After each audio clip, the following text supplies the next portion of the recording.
Hello. Welcome back to another episode of the BLT 12 podcast.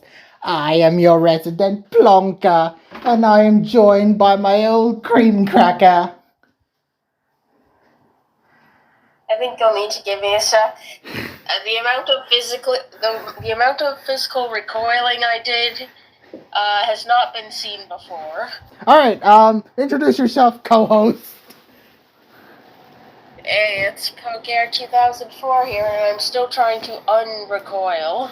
Okay, well, last time we covered the week 1 recap along with the week 2 predictions. Now let's focus on week 2 recap. Alright, time to use my American voice this time. So week 2 is a lot quicker than week 1, shall we say. A lot of quick matches. Yeah. A lot of quick boy matches. There's also a lot of bullshit to go through, so let's go through them. There's bullshit every week. Well, this week was very evident in what the bullshit is. So let's start. And last week wasn't? Well, here more so, it was more felt this week. Alright, so we have first, of course, your team, the Resort City Rufflets, beating Roaring Sailor Moon. Aren't you guys glad?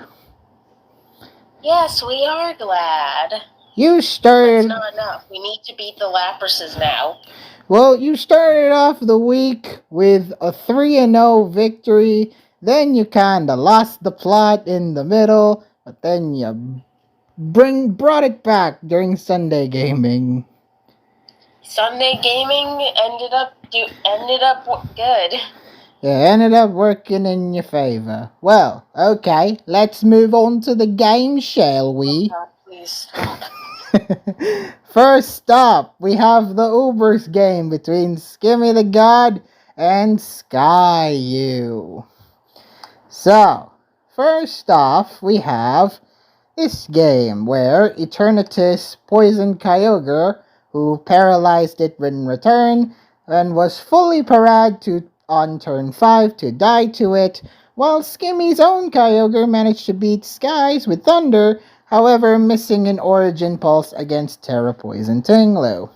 Heatran was then fully paralyzed and Kyogre was sacked to Koraidon, in which Skimmy's own Koraidon managed to set up Swords Dance and kill Arceus Fairy with Flare Blitz, only for Ditto to copy it and beat Heatran. Then Tinglu died to a crit U-turn, whilst Sky sacked Ditto to Koraidon on turn 37, allowing Ho-Oh to kill it in return, but Arc Fairy then Terra Watered, setting up the Iron Defense and Calm Mind before Judgment killed both Ho-Oh and Koraidon for Skimmy to win this game. See, that's what would have happened. That's what would have happened last week. You finally got to showcase your damn Arceus. Your damn Arceus that actually worked, if it not for Terra Poison from week 1. Also, ain't it funny that I don't think Skimmy's Kyogre, I don't think that thing hit any Origin Pulses. It did not. It was missing miss after miss after miss, but it got to hit Thunders. Got to paralyze some things.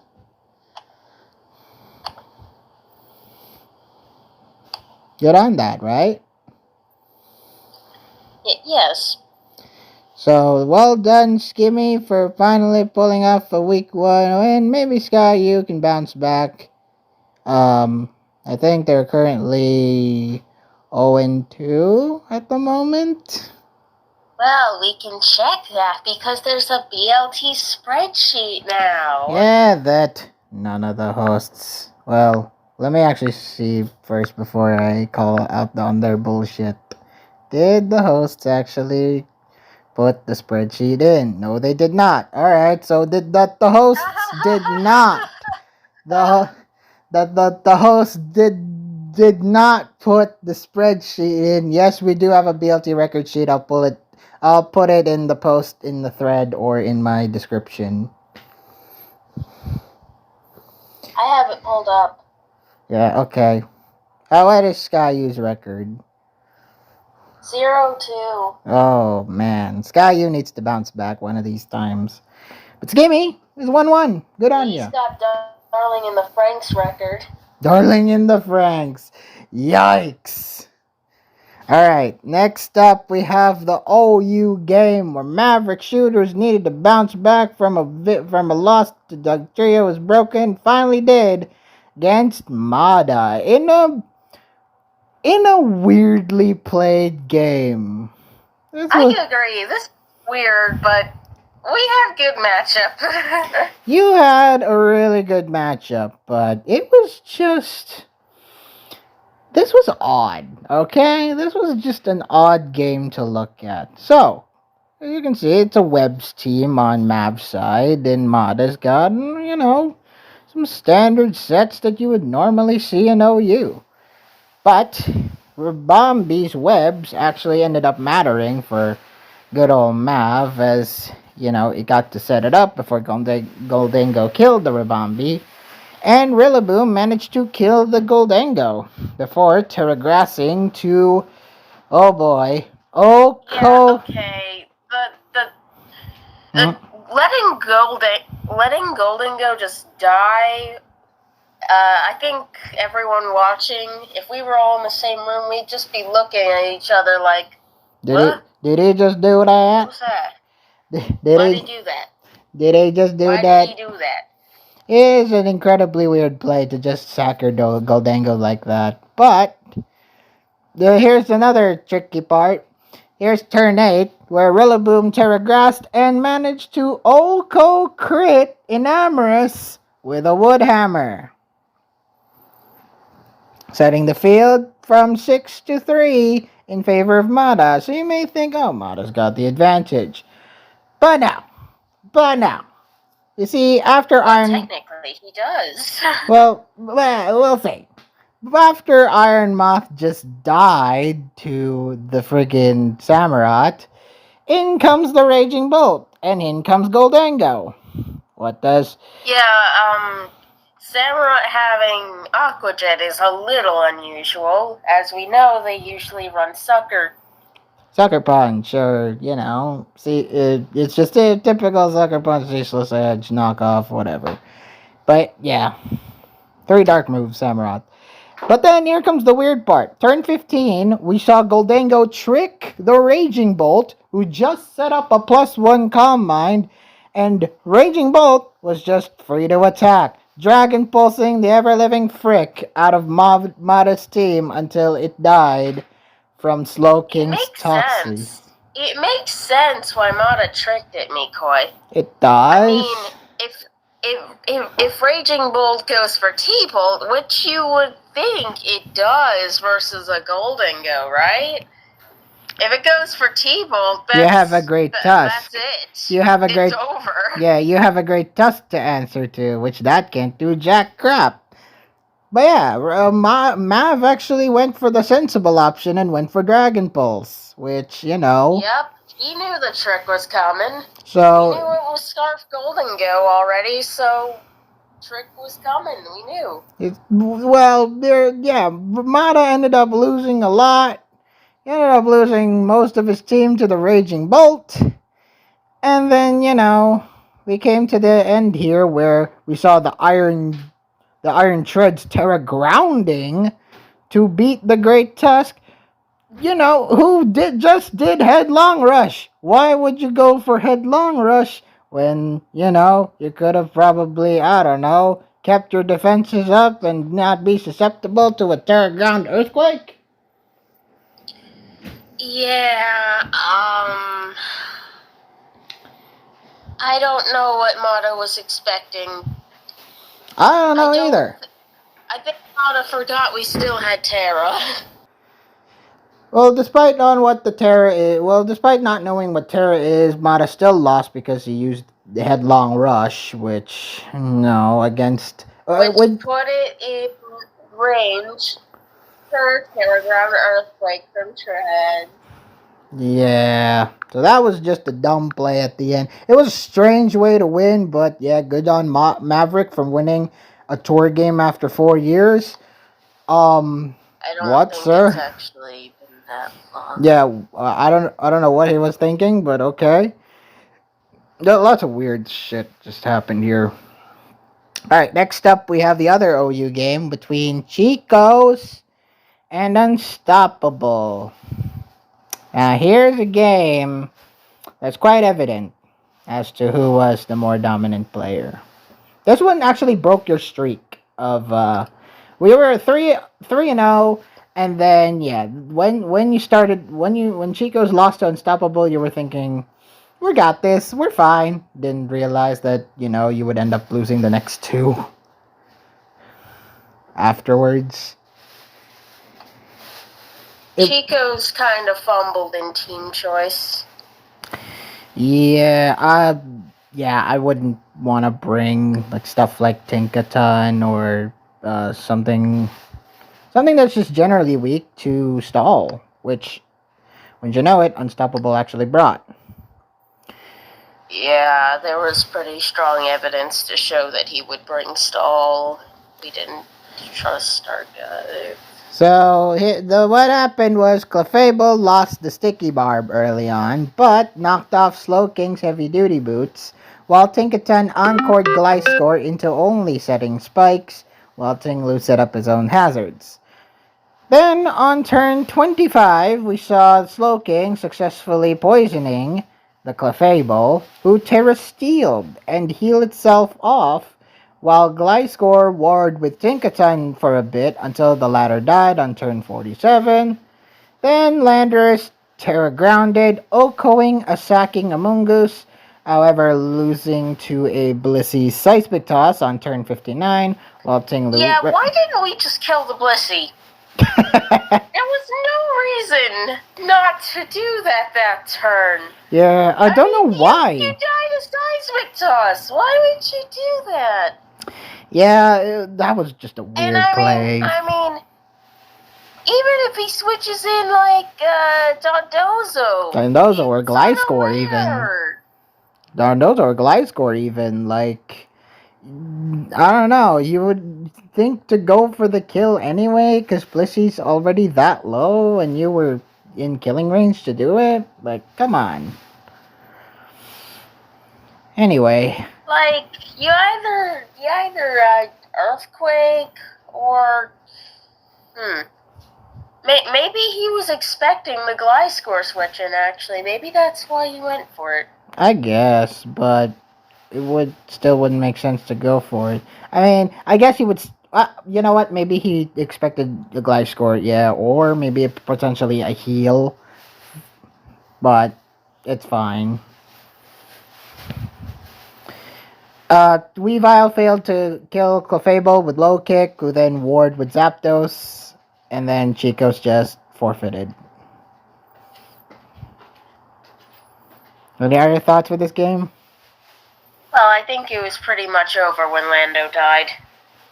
Also, we had opportunities to knock the Dondozo. I think that was crucial. We did not take those opportunities. He wasn't looking for a opening to do so, unfortunately. The Dondozo is Boots, which, with rocks up, having that get knocked would be excellent. True. And, the fact that he just didn't take advantage of that really kind of crippled him and made him even harder to stall, and made Empo, much easier to stall with. So, good on Empo for or Unstoppable, for just playing the stall well. Also, it doesn't help that we just don't seem to have hazard removal. Really most important thing, especially with the Spikes Rocks meta such as Gen 9 OU. I mean, a lot of our mons on this team are Boots. There's Weavile, there's Zapdos, there's Dragapult, there's Slowking.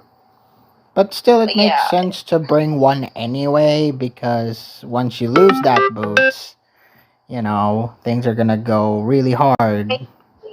It's a team that is ill-equipped to deal with stall for the most part. And look what happened in 70 plus turns.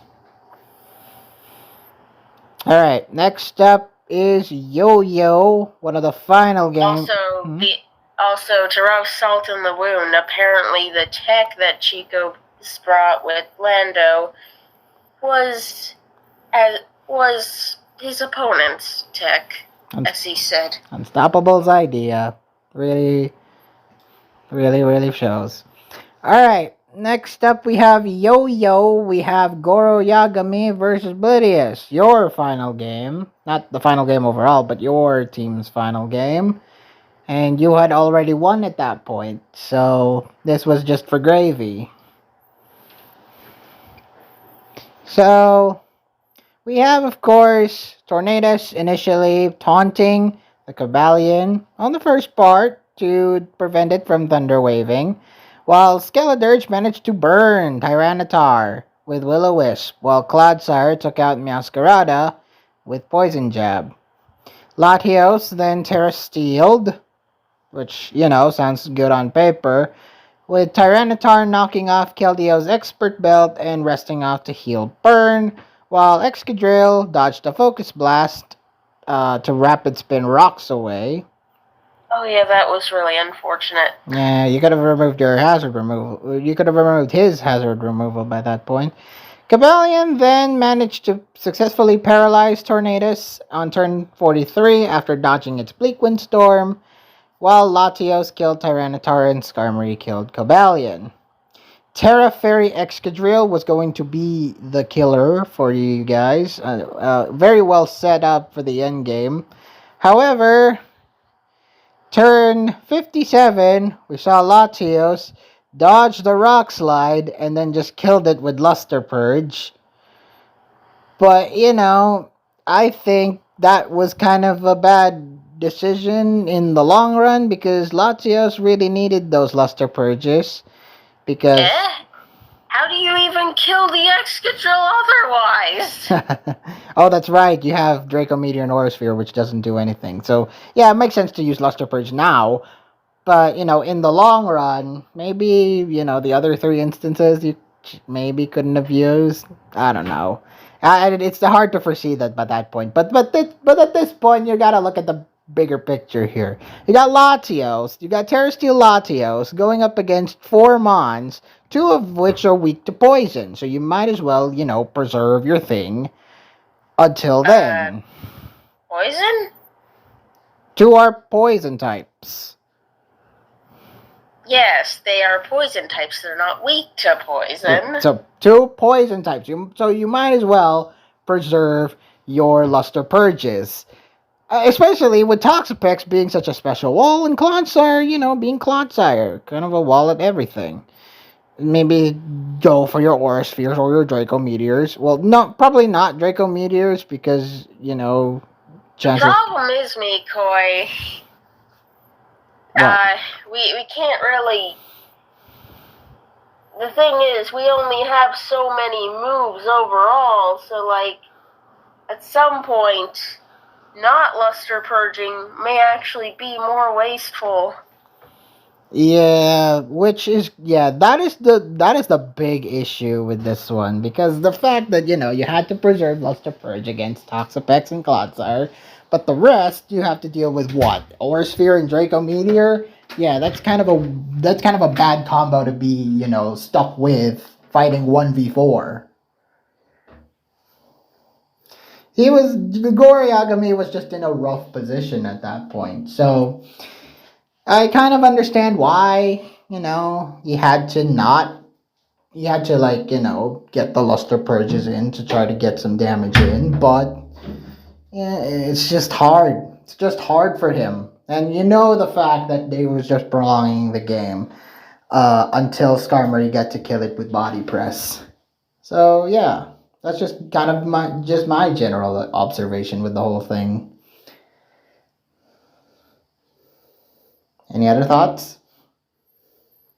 It's not that it was not doable, but it definitely would have required some serious, it would have definitely required some plays to be able to pull that back And Blidius from that position. And Blidius screwing up to, get some, to maybe maybe he switched into a hard switch into a Luster Purge. Maybe that could be a bad idea.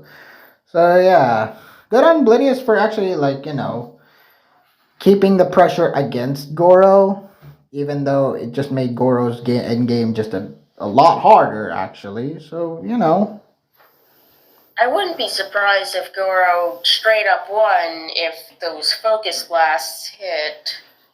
Maybe he could have. Maybe he could have, killed the Skarmory when he had the chance. Or something. Maybe he could preserve Latios, his Luster Purchase a lot more. It's really hard to tell. It's really hard. It's really hard to foresee with that one. So I can understand Goro's plight.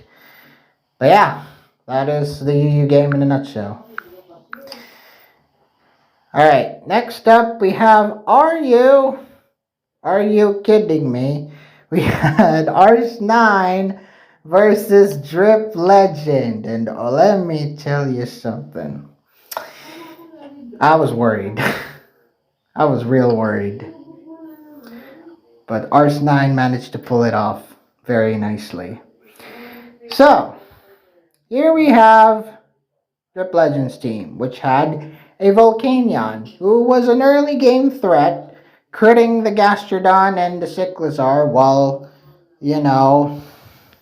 And then, of course, you have kind of Ars9's BLT 12 trend now is just bringing Entei to lose to Volcanion. It's happened 2 weeks in a row now.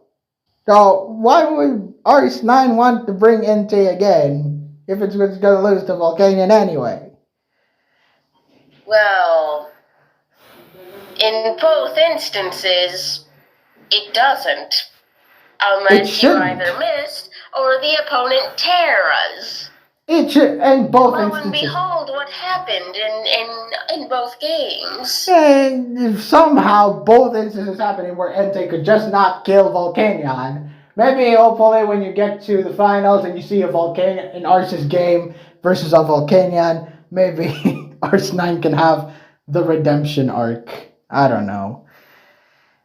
Alright, next up we had I don't think he needs a redemption arc. I think Entei needs a redemption arc. Yes, Entei definitely does need a redemption arc. And against Volcanion, too. It's the master villain in all of us.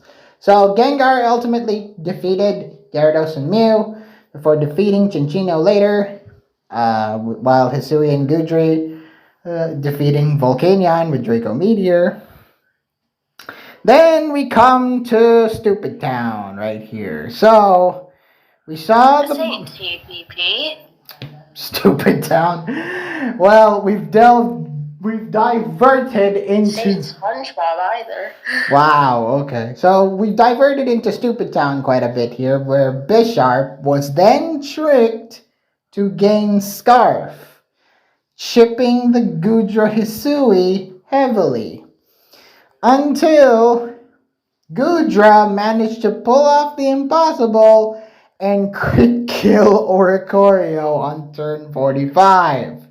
I mean, that's what it relied on. That's what he was relying on at that point. We literally had to rely on that. That's why I called it Stupid Town, because you really had to rely on the crit to win this game. Well, if some early hijinks hadn't happened, we'd probably be in a winning position by that point.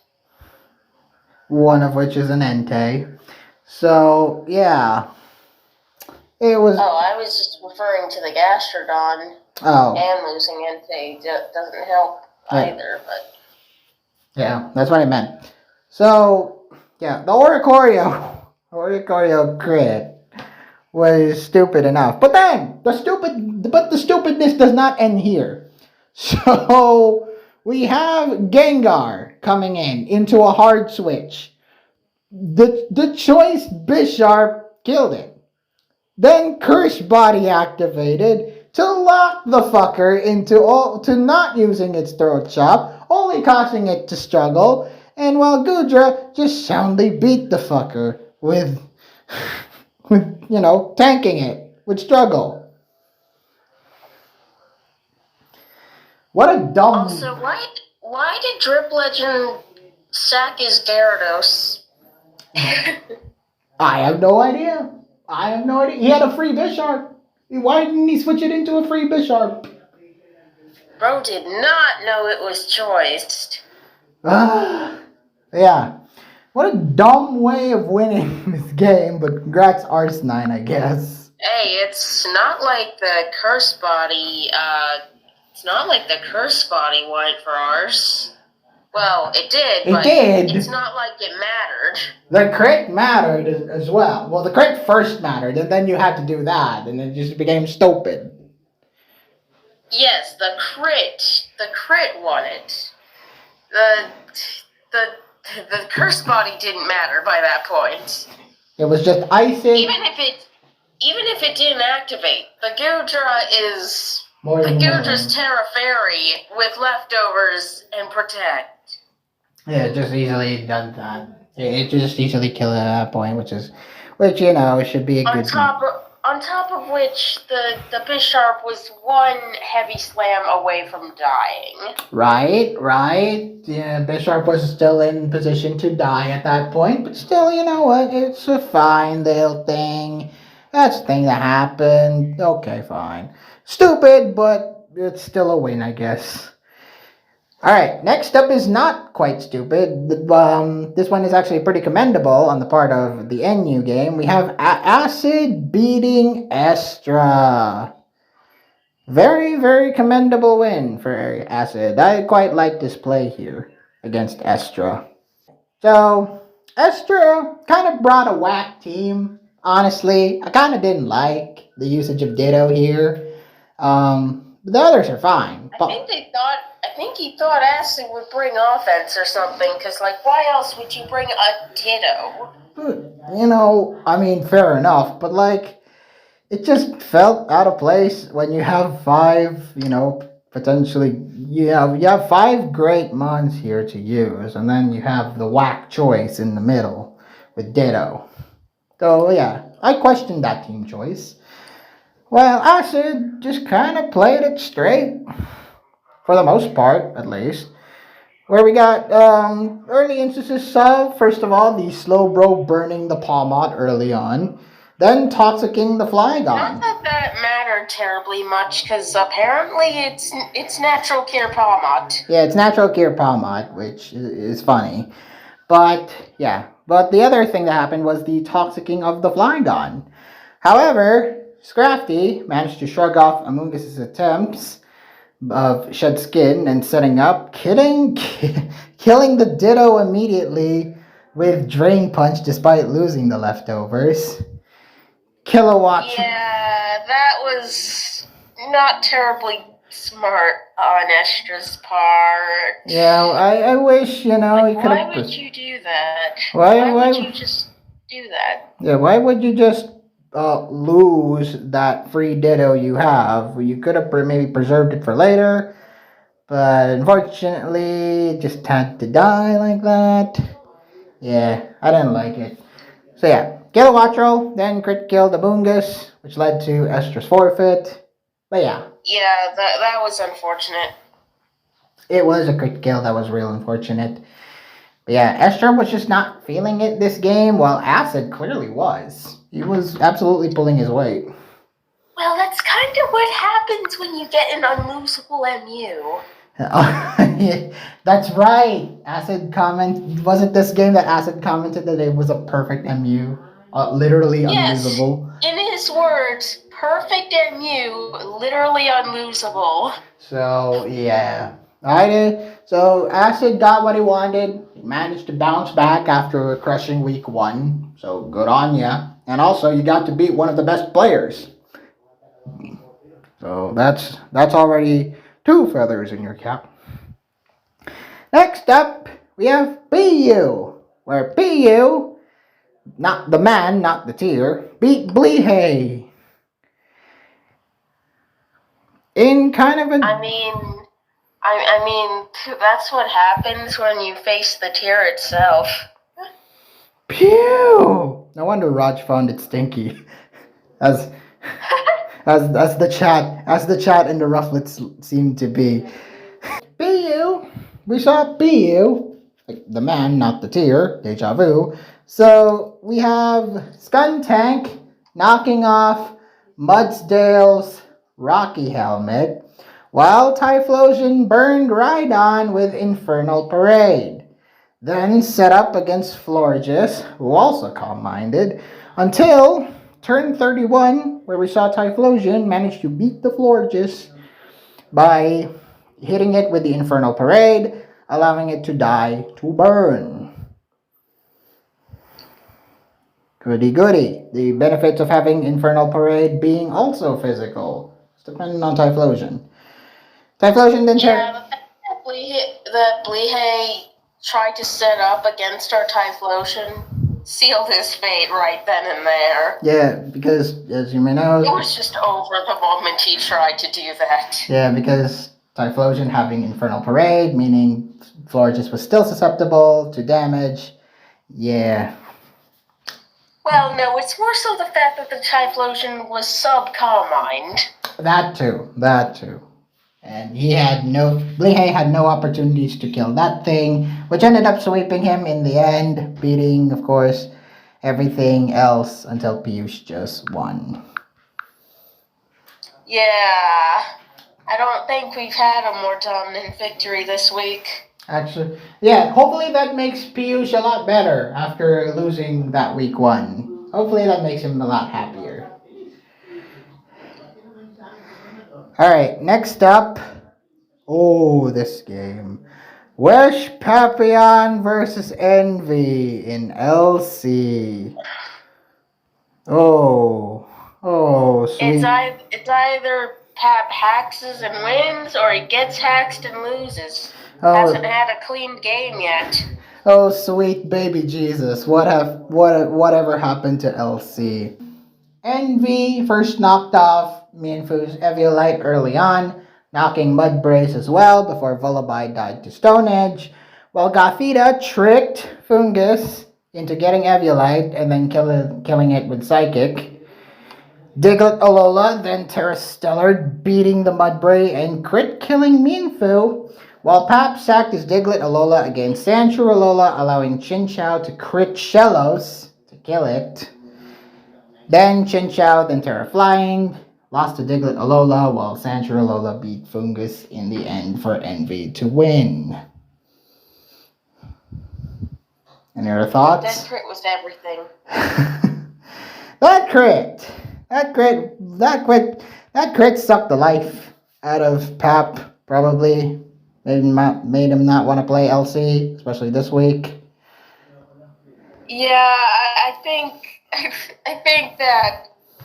that just made him say no to playing LC for the rest of the tour. Nah, I don't want to play anymore. Crit killing the Mienfu on turn 14. It's not even just the fact he got hacked, it's that both games he played in this tour so far have been absolute BS regardless of the result. They're both garbage, and both Pap won, Pap lost. It's just this duality of Pap right here, ladies and gentlemen. So yeah, it was not a clean game for Envy, but still happy he took the win regardless.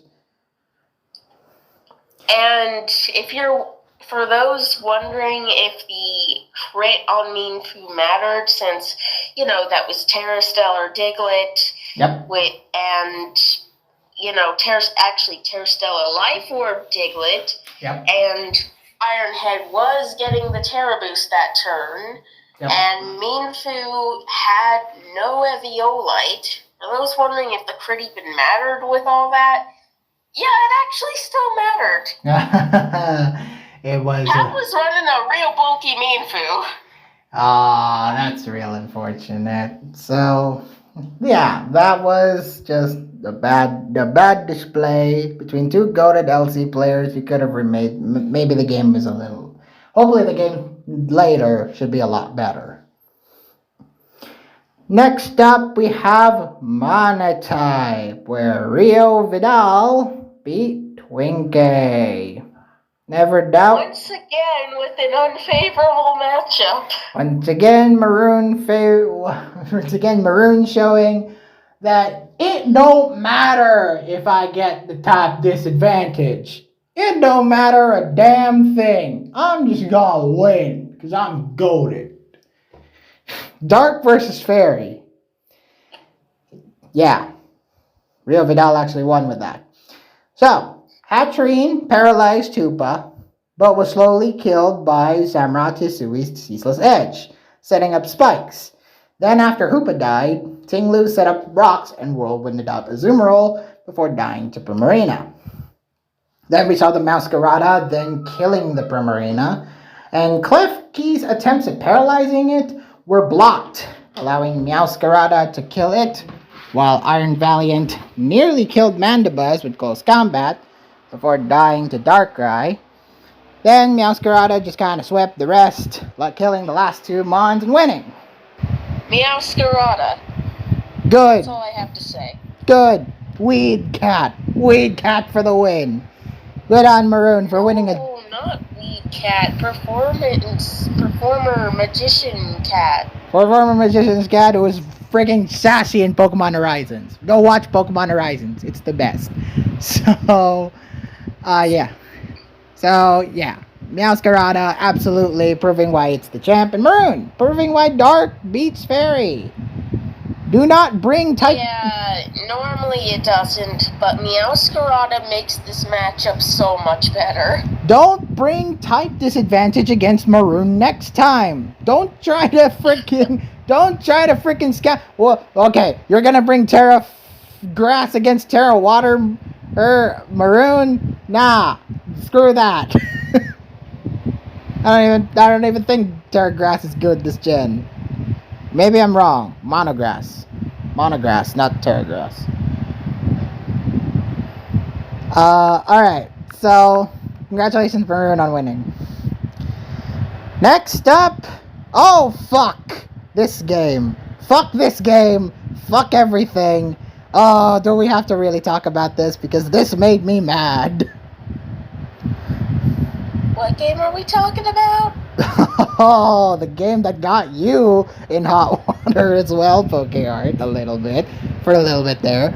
It's Louisin versus Choice Bad Kyurem.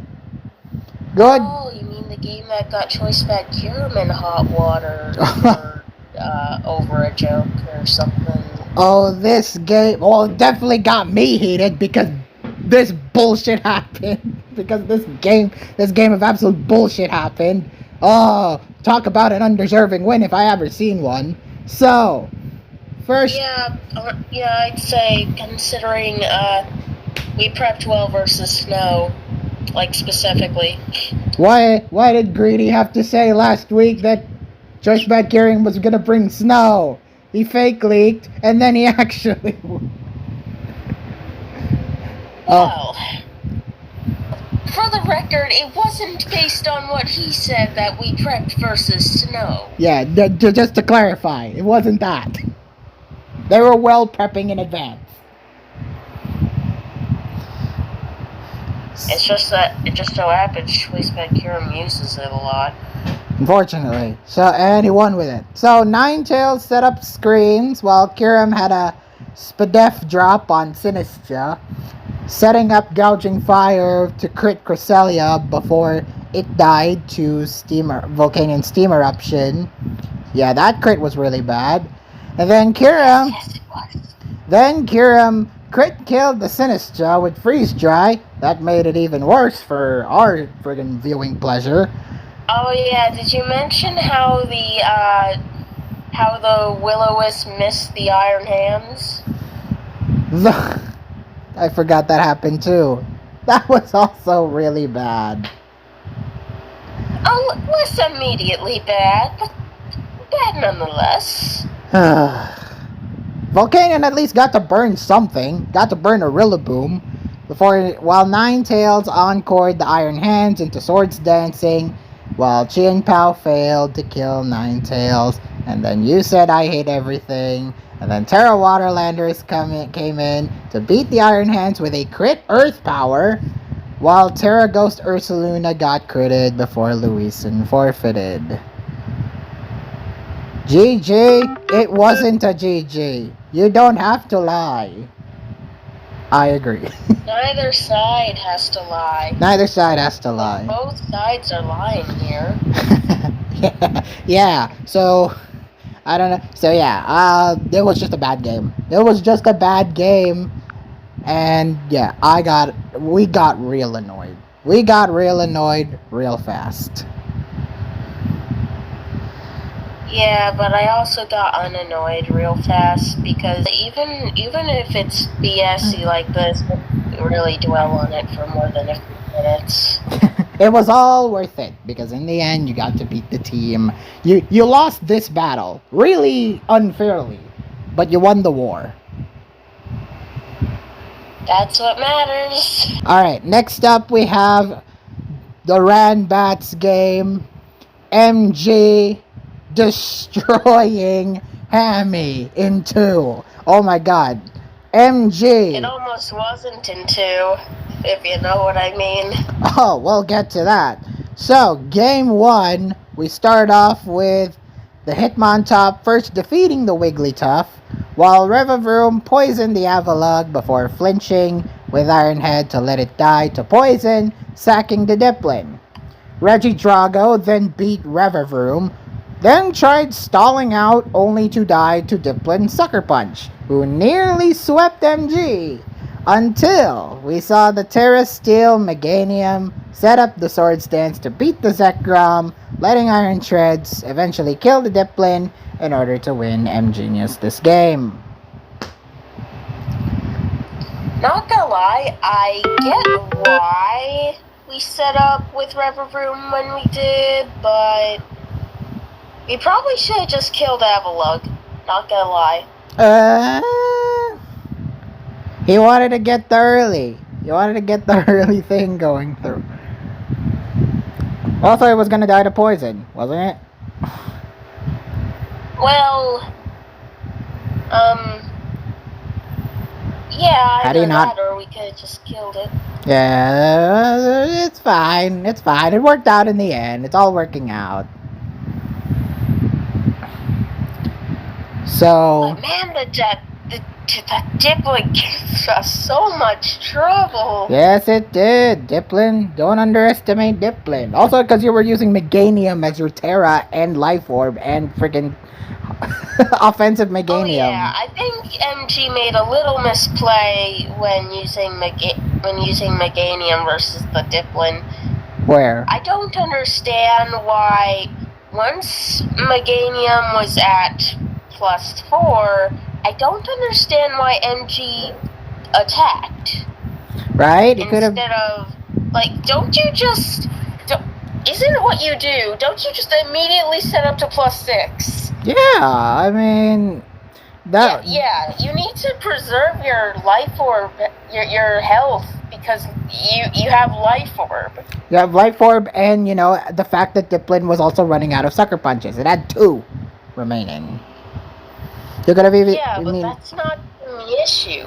It's the fact that, well, Meganium outspeeds Zekrom and Dipplin, and it doesn't really take any damage from Dipplin. Yeah. Well, it does, but it doesn't take very much. Just set up to max immediately, dude. Just set up the max and then just code Dipplin when you get the chance. Well, you don't OHKO it. It's a 2-hit KO, but that's the point. That's the point. That's the point. It to not be able to recover all its health back after it's hit. Yeah, that was kind of mean. That was kind of mean to not let Meganium do +6, but it worked out. Yeah, like you just immediately go to +6 and win. Yeah. I don't get why you didn't do that. Oh well, it's fine. So, game 2. We saw... Oh, this one had the interesting one. So, Manaphy first burned Mightyena, then set up with Take Heart. Fione. Oh, Fione. Wow, I have written it as Manaphy. Maybe because I'm saying clones. So, Fionn first burned Manaphy, then set up with Take Heart before being phased out by Dragontail Milotic, then came back in to beat Mightyena. Rhydon then beat Lunala before losing to Houndoom, who got beat by Electrode. Not gonna lie, watching the Rhydon beat the Lunala was cool because like, wow, no fear even facing down the Lunala. Just, he knows it lives. He knows it lives 2 freaking Moongeist beams, so he just kills it. No fear for the big Rhydon. So after that, it lost to Houndoom, who got beat by Electrode, who then Terra Electric against the Meloetta. Oh yeah, that this is a cool game because a 10% Electrode became the MVP. Somehow, Terra Electric Electrode managed to, be preserved and beat the Meloetta. Imagine Terraing at 10% health. What a Chad. Managing to switch out, of course, to sack Zarude before Electrode came back in to kill the Meloetta. And then we saw, this moment with me, this one was funny. Emboar then took itself out with Smeargle with Flare Blitz, while Dodrio managed to free the setup, the Swords Dance setup against the Terra Steel Milotic, OHKOing it with Drill Run, winning MG this game. Yep. Well bloody done, MGenius. Why were you benched this week? But well bloody done. Hey, it doesn't matter because we won anyway. I know, we'll get to that when we get to that. So, that was a good win for MG. Hopefully he does play more, because it's MGenius. Next up, we have National Dex, where Tempo de Anguria unfortunately lost to Seth, who deserved, honestly, a win at this point. It's a long overdue win for Seth. Okay, so Seth netting the first kill by defeating Melmetal, while Terrapagos failed to kill Heatran with Terra Starstorm, while Alomomola stalled Megalatias out of Luster Purge PP. Roaring Moon then crit killed Lando, while Mega Charizard Y defeated Terrapagos. And despite Latias Mega beating the Roaring Moon, Tapu Lele was beaten by Heatran. Zamazenta then was toxic. Not gonna lie, it was just over when Terrapagos died. Yeah, unfortunately losing that to Charizard was bad, because you kinda needed Terrapagos. I think that was our only hope by that point. Zamazenta, of course, then getting toxic by Alomomola, who toxic Mega Latias, allowing Seth to stall out until both Mons died to poison, winning Seth the game. This was a very hard match to win, though, because if I'm not mistaken, that's an Assault Vest Hatterene. Which, if it is, holy crap, did this thing live hits? I mean, it got critted at one point, but, that doesn't matter. The friggin' thing can just heal itself off with Draining Kiss. So yeah, well done to Seth. Alright, next up we have the Primal Power Pangoros versus the Jubilife Jirachis. And they tied. The fuckers actually tied. It was a really close series. It was a very close series, and things happened. A lot of things happened that swung one way or the other. Let's start off with the Ubers game, where the Ice Master defeated the Vitiate. So I lost that prediction. Huh. Damn it! I should have believed in the Master more.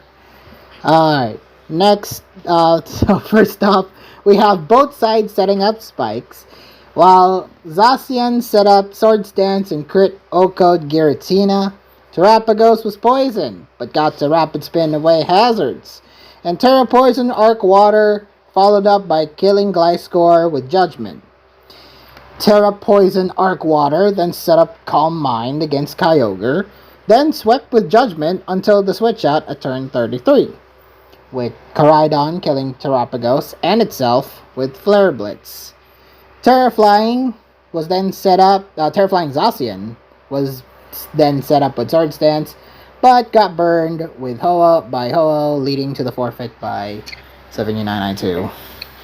But I don't think it really mattered by that point, because how do you kill Ho-Oh? How do you kill Ho-Oh indeed? Behemoth Blade doesn't do jack, Close Combat doesn't do jack, Play Rough doesn't do jack.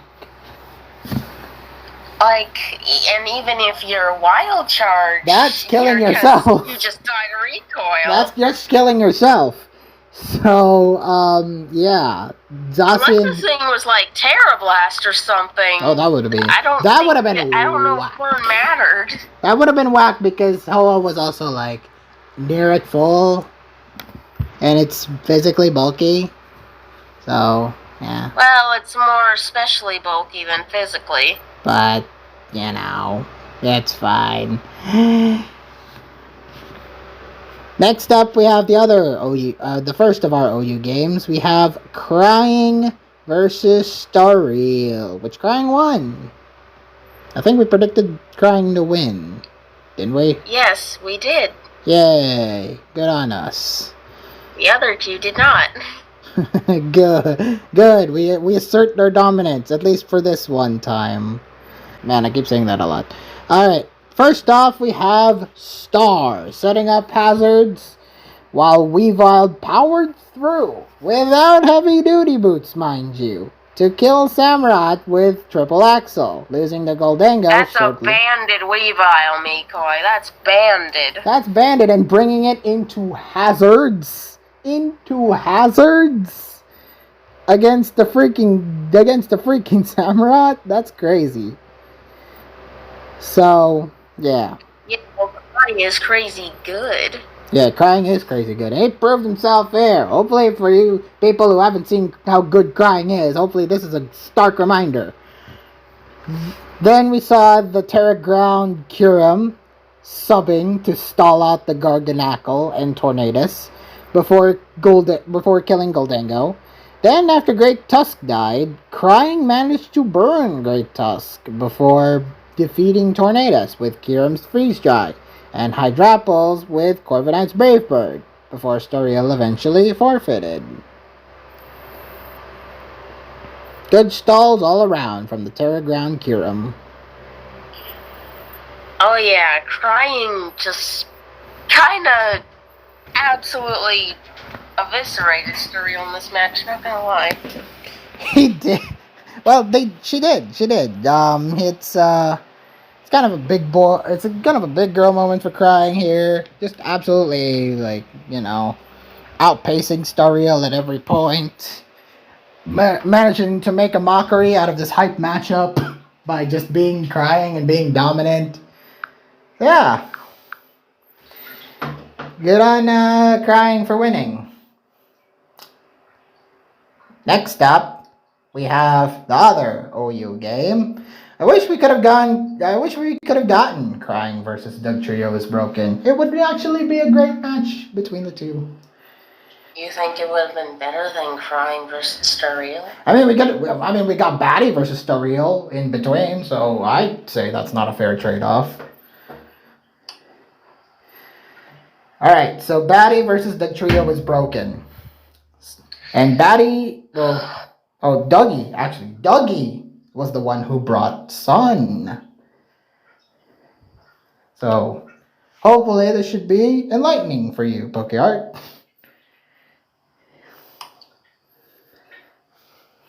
So, we saw the Walking Wake defeat the King Gambit early on after a hard switch, while Latios beat Heatran with Psychic Noise, while Raging Bolt defeated the Ogerpon.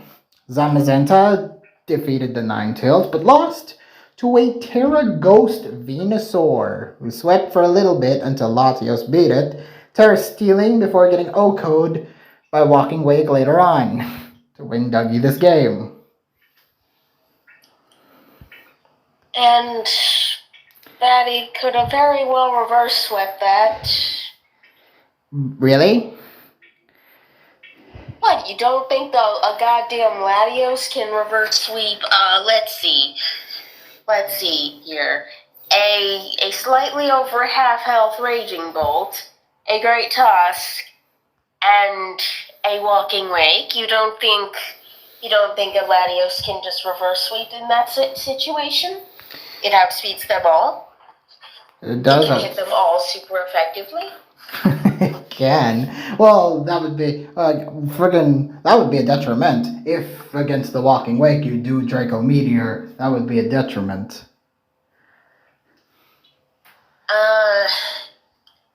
No. The Really? thing is, Really? You see, Batty could only hope that Walking Wake Draco'd there. I guess. Yeah. I saw plenty of arguments saying that you just Draco the Walking Wake. Really? Which, yeah, in theory, I guess so. But the issue is... There's still like Raging Bolt and Great Tusk to deal with. Yeah, because, like, at that point, then it comes down to making some plays. Oh, interesting plays, especially when you're one versus... Because the thing is, Raging Bolt does not survive Draco even at -2. Wow. However, it does survive at -4. Ah. Yeah, that's the problem. And that's why I understand why Batty Terra Steeled to hope that the Walking Wake simply went for Draco. Because if it goes for Draco there, Batty just wins. Fair enough. Fair enough. Because then he can just psychic noise for free, basically. He doesn't have to lower his special attack at all. Yeah, because I wish that if I were Batty, I would have that scenario play out, but unfortunately, it was not to be, and Doug Trio ended up winning. Actually, though. What? In theory, maybe he does just Draco, and and then does he Terra Steel? Does he Terra Steel against what? Great Tusk? Well, I would think Doug Trio sends in Bolt then. Draco kills, but obviously then he sends in Tusk to take another Draco and lower the health to a point where it no longer kills. Or just expect a crit at that point. Although, the thing is, Thunderclap and Thunderbolt do a lot if it's neutral damage to Latios. Oh, I didn't know. I thought Latios would take at least one. Well, it does, but it does over half from Calx, That's from what I saw. Yeah, that's bad. Well, Thunderbolt does. Thunderclap doesn't. No, but yeah. Thunderbolt kind of does a lot. Okay, fair enough. Next up, we have 691 defeating Jojen. Tornadus taunted the Heatran and set up Nasty Plot. However, missed the early kill and got critted by Volt Switch instead. After Deoxys killed the Latios, chipping Gastrodon before it died. Heatran... is this the game where Deoxys Speed straight up annihilated a Latios with a Psycho Boost? Yes, it was. Do be fair to Deoxys. So, yeah, after Deoxys killed the Latios, chipping the Gastrodon before it died, Heatran then killed Gastrodon and Tornadus while warring with Skeledirge, trapping it for Rotom to paralyze it, but was hexed by Gholdengo. Oh, not Gholdengo, Skeledirge, subsequently killed by it. Terra Poison had Drappled and set up Nasty Plot to beat Skarmory and Meowscarada at the end. Any other notes, woman? It's funny. I think Geomancy tried to call the Terra early, and well, 691 did Terra the Hydrapple, just not then. I mean, it was a creative play, I guess. Just preserving your Terra until the later point. But yeah, that was 691 beating the Geomancy. Alright, next up we have... I think you mean the 691 beating Geomancy. The 691 beating Geomancy. Next up we have RU, or High Naming is Hard, beat Eevee. What do you call this? What do you call this? You saw Eevee finally... You saw Eevee who beat Arts9, losing to High Naming is Hard. What do you call that? Schadenfreude? I have no idea. Okay. Well, okay. We see here as Slowbro set up the Calm Mind against the Salamence early on, defeating Magnezone with Scald, Terra Poisoning against Crocodile to kill it with Scald, only to lose to Salamence's Earthquake.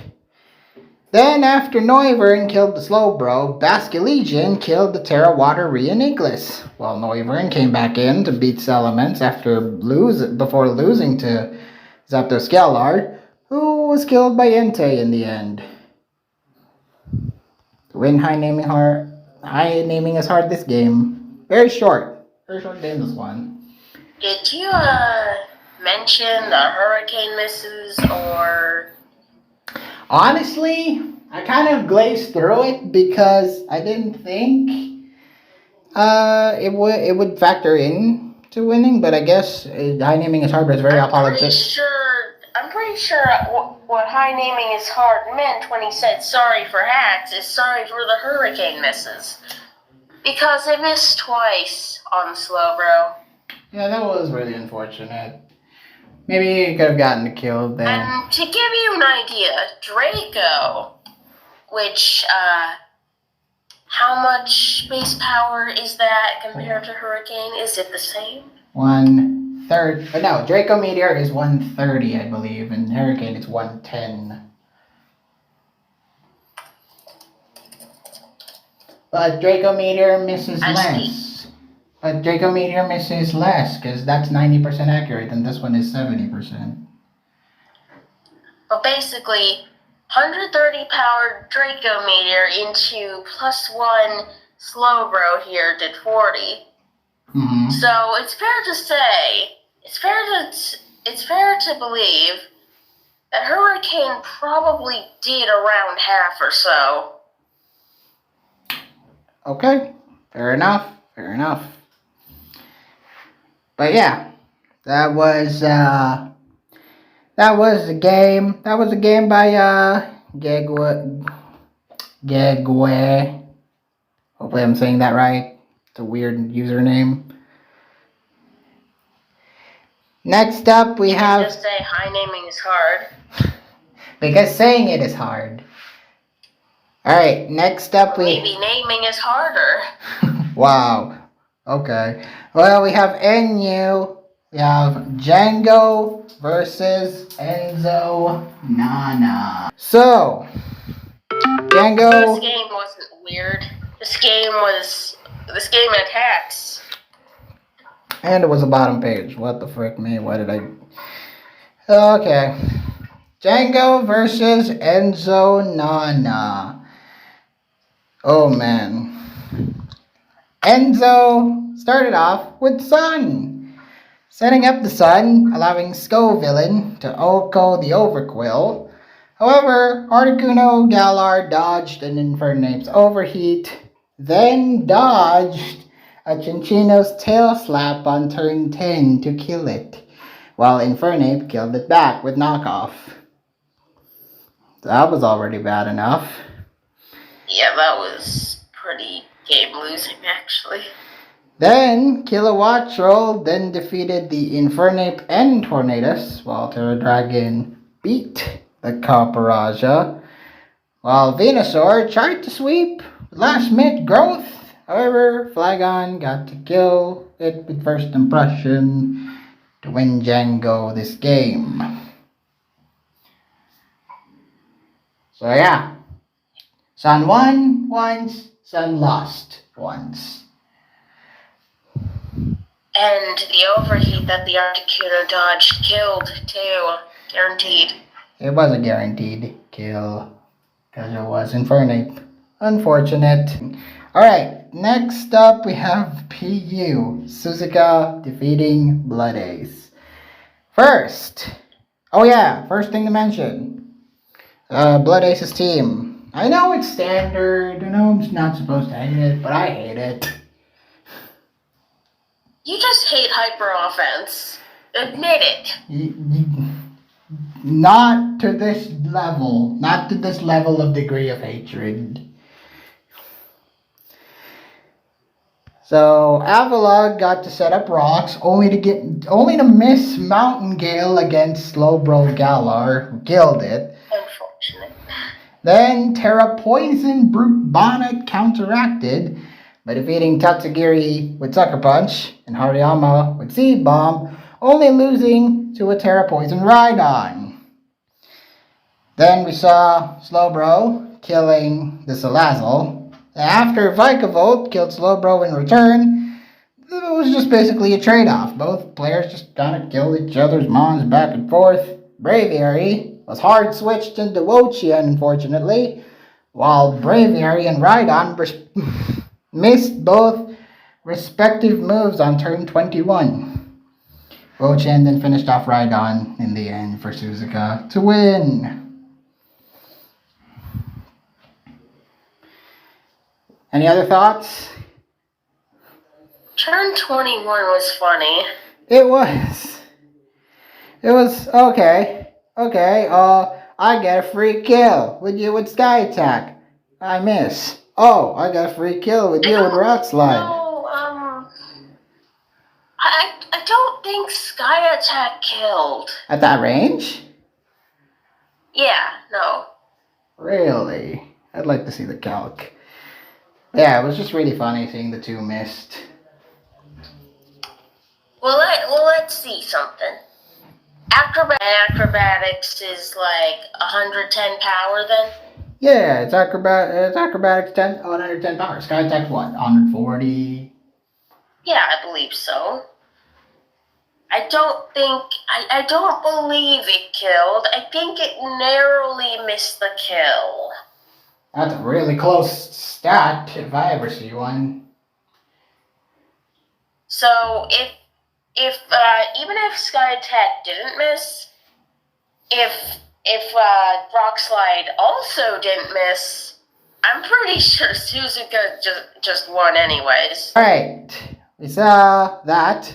Now we saw here. LC, Arcanine versus VX. Is this like a real nothing game? I don't really remember what happened, despite watching it like twice. It was a real nothing. I don't blame you. It definitely felt like a nothing game the more and more I rewatch it. It's just that unremarkable, to be honest. I'm glad we kind of did not watch it live. I got to watch it after one of the games was. Wait, was this the one with the high jump kick misses?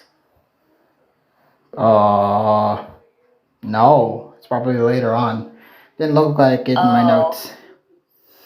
Well, there was one notable high jump kick miss, but we'll get to it. So, Meanfu chipping Mudbray early on for Vullaby to kill it, while VX's Meanfu did miss a high jump kick for Vullaby to kill it with Air Slash. See, there, on turn 5. Then... Apparently it didn't kill, though. It didn't kill. That was really unfortunate. Fungus Wars then happened while VX's Terra watered, while Arcanine spored the Chinchou, leading to Mudbray killing Stunky and Chinchou, leaving Fungus to die to Arcanine's Fungus. Did you happen to mention the second high jump kick miss from Arcanine's Mean Foo? Which turn? 8. Turn 8? Turn 8? Oh, missing the kill with Volibye, huh? Wow, what a coincidence. Same mon. Same mon, different shit that happened. Which is fair. Which is kinda fair. Yeah, well, now we're even in terms of who got hacked by who. So, yeah. Then we got Fungus Wars. That's probably the moment where I tuned out of this game, is because there was Fungus Wars that happened. Well, that's just part of the LC experience. What? Fungus Wars are simply part of the LC experience, Mikoi.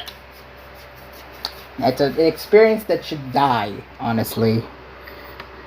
How rude. I quite enjoy my Fungus Wars. Yeah, just like the little mushroom. But yeah, Arcanine won, pretty unremarkable. It was expected. It was kind of it was a foregone conclusion that Arcanine would win. Better player in the end. So yeah. Next up, we have Monotype between two people who quite I liked during the Fidoughs Legacy League. And they matched up in here. And oh boy, what a game it was. We have Jack Cuzler beating Memphis Depay. It was Steel versus Dragon. Oh boy, some moments happened. So Garchomp missed a Fire Blast against Skarmory on turn 9, letting it set up spikes while Dragapult defeating Archaludon in return, which died later to a Gudra Hisui. Iron Shreds then defeated Archaludon, while Garchomp defeated the Gudra Hisui, while Latios tanked Heatran's Flash Cannon, managing to special defense drop a Gudra Hisui until Goldengo killed it with Hex. Goldengo then carried the endgame, beating Latios until Memphis forfeited. I'm a little... This game confuses me a little. Did Memphis just not play aggressive enough? I guess he was kind of playing passively a little. What I don't get is the fact that that's a life orb Garchomp. How did that not absolutely wreck here? I kind of want to preserve it because, there was also hazards that he'd have to deal with. I don't know. I get there was a Fire Blast miss, and that was pretty unfortunate, but how come that wasn't used more then? Well, there's a Heatran. There is a Heatran. I guess, but you'd be absolutely mad to switch a Heatran in on a Garchomp. It would have been a mad play, but, it would have been a trade-off. And there's a Gudra Hisui. That takes anything the Heatran does. That's true, too. So, Garchomp, Gudra Hisui would have been the Ultra Killer to Garchomp in that regard, but still. It was what it was. It's like he missed the Fire Blast and then everything else just went to crap. Yep, it was. So that was that. So well done, Jack. Absolutely, you should play more Monotype. You could be a goat here. Next up was the... He'll never be the goat. Ooh, that's some fighting words. I know it is, but yeah, I know what you mean, but them's fighting words. So, next up is one of the last games that was played. 5-5, losing to Servolt Mike.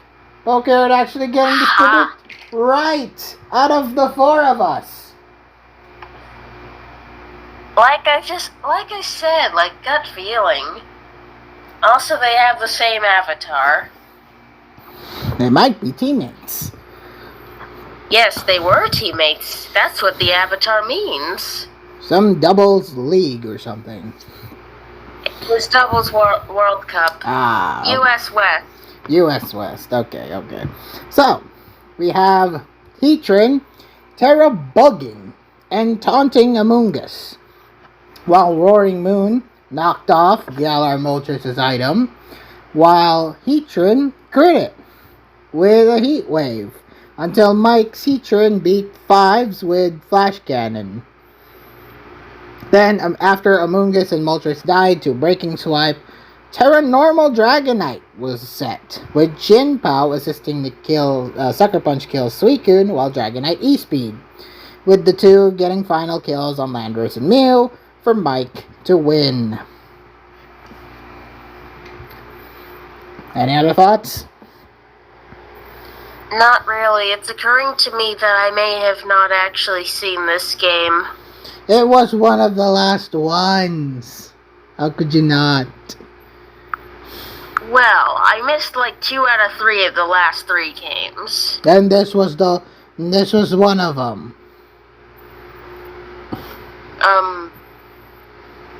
No, I think I actually caught like the later part of this. I didn't see most of it though. The Terra Normal Dragonite. Okay. So yeah, Servolt Mike won. Poker won that in a heap. Next. I'm actually just going through it now, and Focus Energy Ogrepon? Oh yeah, that was used. I didn't know that. I thought that was a thing. No, that's not normally a thing. I wish it was. Get that crit Ivy Cudgels in. Oh yeah, I think like turn 8 onwards is the stuff I watched. Excuse me. Okay. Did you really have to do that? We need to have a burp per video. No, we don't. Yes, we do. Okay. No, we don't. Alright, next up, we have the Ranbats game between Los Konoshuto and JJ09 Lee. Oh. Right. I was saying that I feel a sudden sense of dread without actually remembering what transpired. So let me cast your memory back to when it was only Game 1. Game 1. We start off with Delphox defeating the Magnezone early on, while Crocodile beat Dialga. Then Hitmonchan beat Solgaleo whilst being paralyzed. Blaziken then set up, but was counteracted by Palisand and Diancie switching until it eventually died to Earth Power, with Palisand constantly healing. Oh crap. Huh?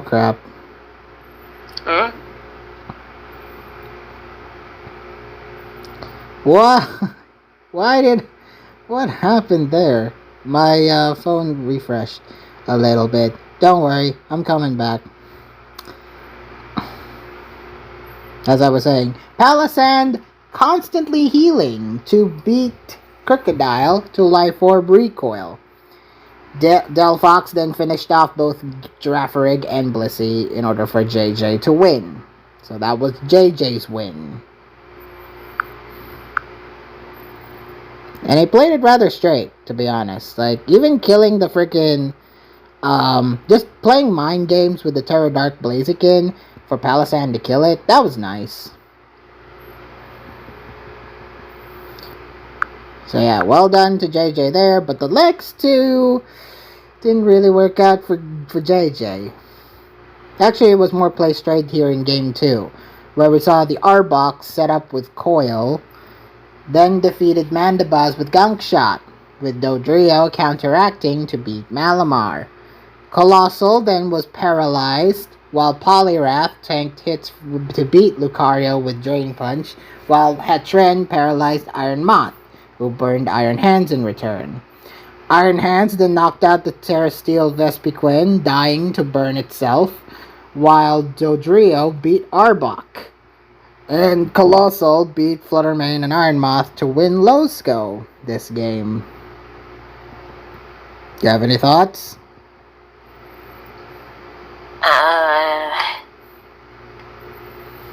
Not really, apart from the fact it was very close. And there were definitely times when I thought JJ would have this. So game 3, this one... this one was very well... You should very well remember this game. I have an impending sense of dread, even though I'm not entirely sure what to remember. So, we saw the Ampharos miss a Focus Blast, allowing the trio to safely kill it. Right. While Roaring Moon's Lumberry prevented the Smeargle's Spore. However, hit itself with confusion against Mimikyu, who was set up, but was counteracted by Cyclizar switching into Shadow Sneak, and Metagross actually surviving a Shadow Claw, activating Weakness Policy and beating it with Heavy Slam. You didn't know? You were questioning me, Pokeart, if Mimikyu carried Shadow Claw into Rands, and it did. It appears that there are numerous sets for Mimikyu, and not all of them carry Shadow Claw. Only one does. Only one does. Only one does, it seems, yes. Smeargle, though, set up webs while being sacked to Roaring Moon.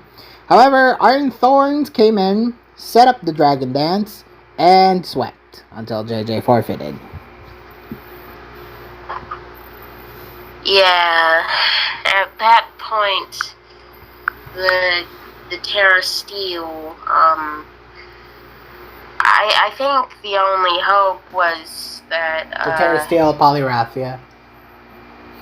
I think the only hope was that, he goes for a electric move, so Poliwrath can kill it, but... Right, Supercell Slam maybe, or, Wild Charge.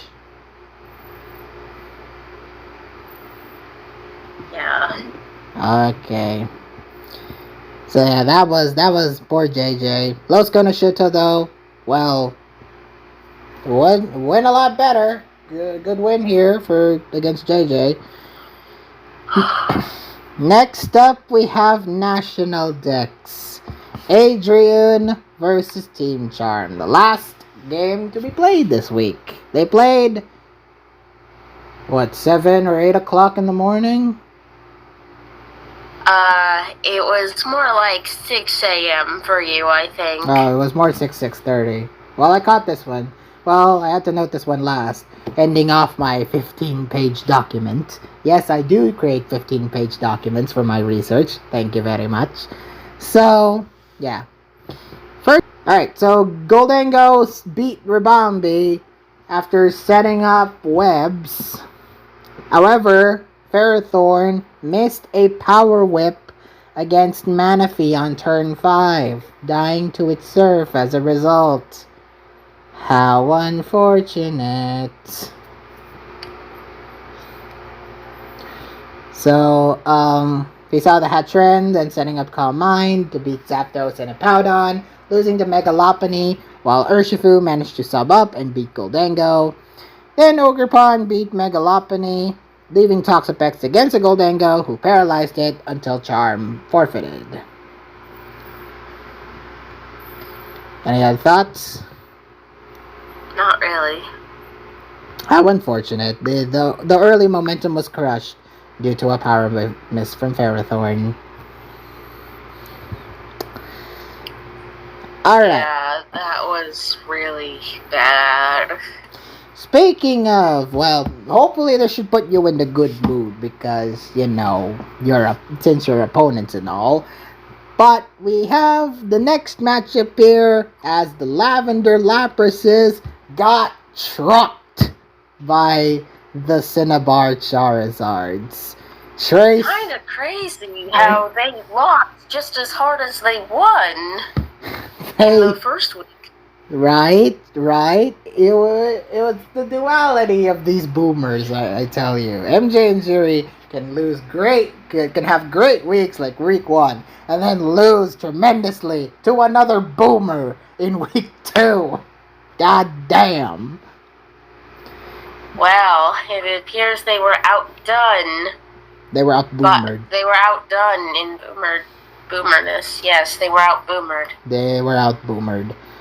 First off, we have the Ubers game, where we saw Emoxu 9 beat Zoe Cafe. This game is so tragic to me.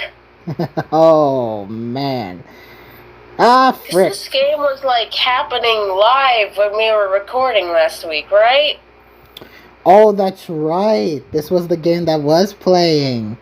and I think you and Greedy, you all said Emoxu 9 wins. And I'm like, I think Zoe Cafe wins. But then I looked at this game again and I thought, yeah, maybe Zoe Cafe should have won. You think? Oh, I do not think. I know Zoe Cafe should have won. Yes. Thank you. Alright, so if you didn't see, was robbed like hell here. If you didn't see last week's video where we actually caught it live, I'm gonna go through the game properly here. We saw both players pivoted a lot early on, with Kyogre paralyzing the Koraidon on turn 10, then defeated Emox's own Kyogre with Thunder on turn 14, sacking to Arceus Easy Speed the next turn. Koraidon then defeated Hatren, losing to Psycho Boost Deoxys, which also beat Glomora. Then Terraflying Zacian came in, used Substitute and Behemoth Blade to beat the Arceus Ground. Then we saw the bullshit that happened, starting off with the Terra Ghost Deoxys missing a Focus Blast against the King Gambit, which is already bad enough. But we saw... Ironically, that wasn't even the game-losing one. Which was already bad enough. But then we saw another Focus Blast missed on turn 35, missing it against Arceus before it died to Shadow Claw. Ba-ba-da-da. Zoe Cafe lost. Any other thoughts? Zoe Cafe played this very well. Literally, I don't think they did anything wrong. How unfortunate. I really wish Zoe Cafe would bounce back. I also really gotta wonder, what was that Ho-Oh set? Wasn't it an interesting set? My thoughts are maybe it was banded? It was only... I think it was either banned or, Oh yeah, because it took damage from rocks. It's probably either banned or Life Orb. It took damage from rocks, that's right. Yeah, that's why I questioned what it was.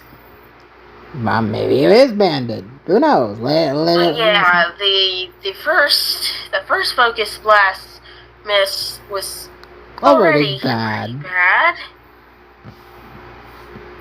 And but then Zoe Cafe managed to get that Deoxys back in perfectly, and then it missed Focus Blast again.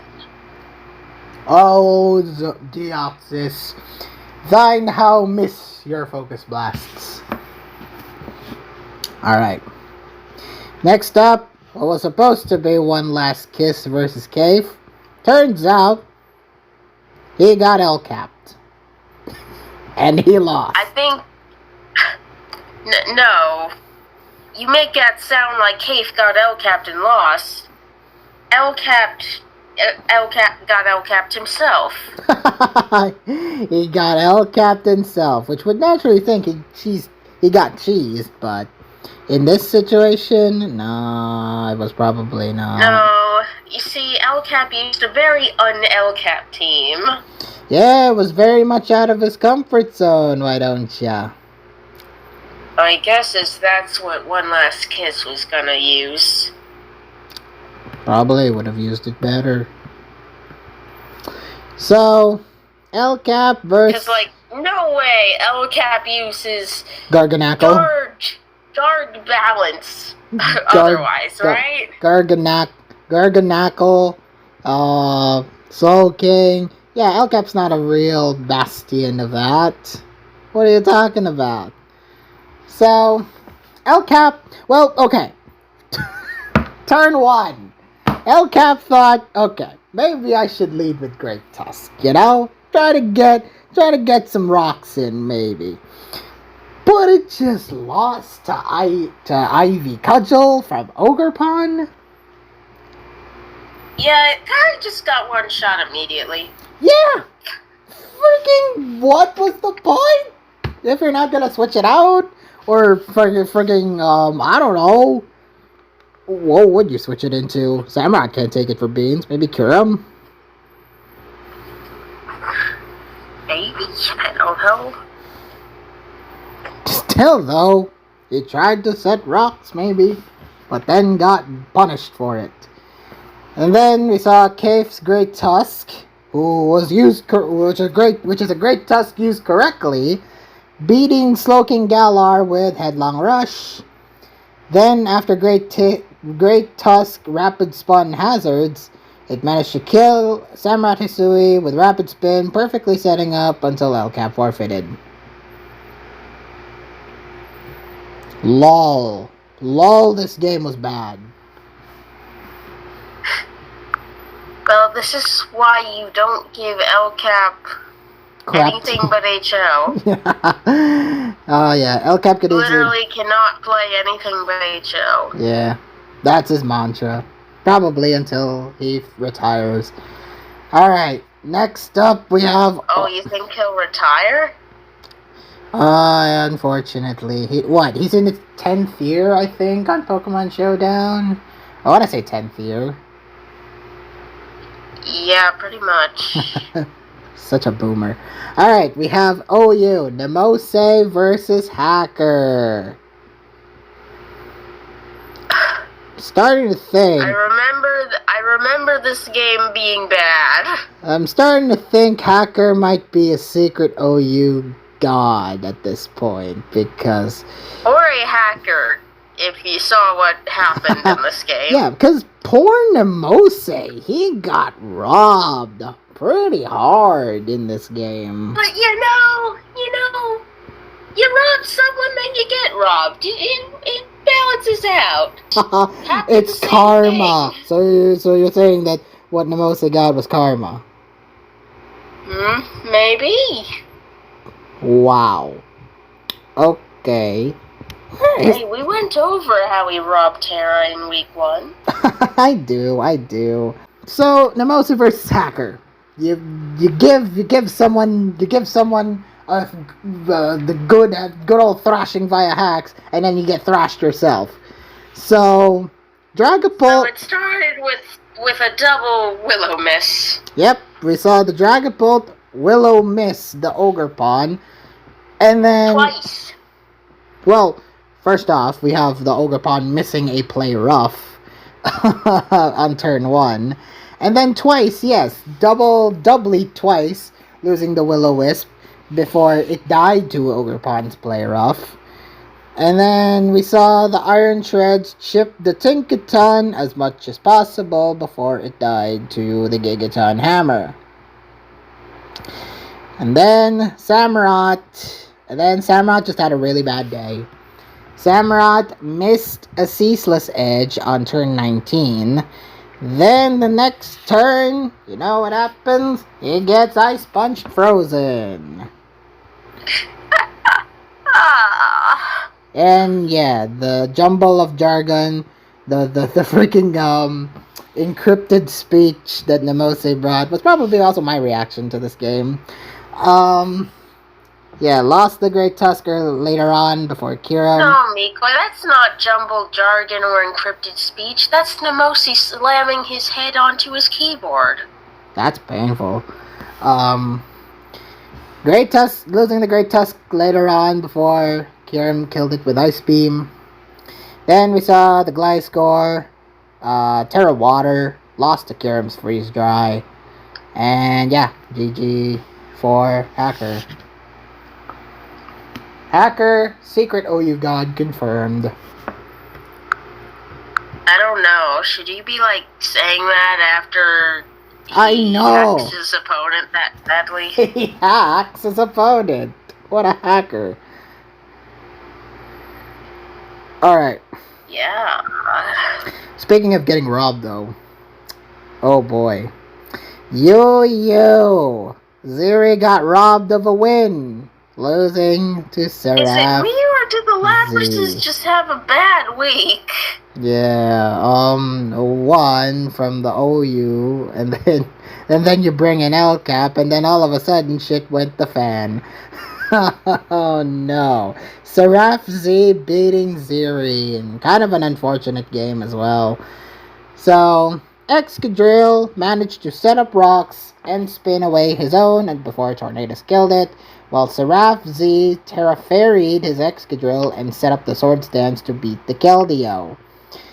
Then we saw Slowking burning the Cobalion, who future sighted before losing to Tornadus, while Low-Kick's first impression to beat Cobalion.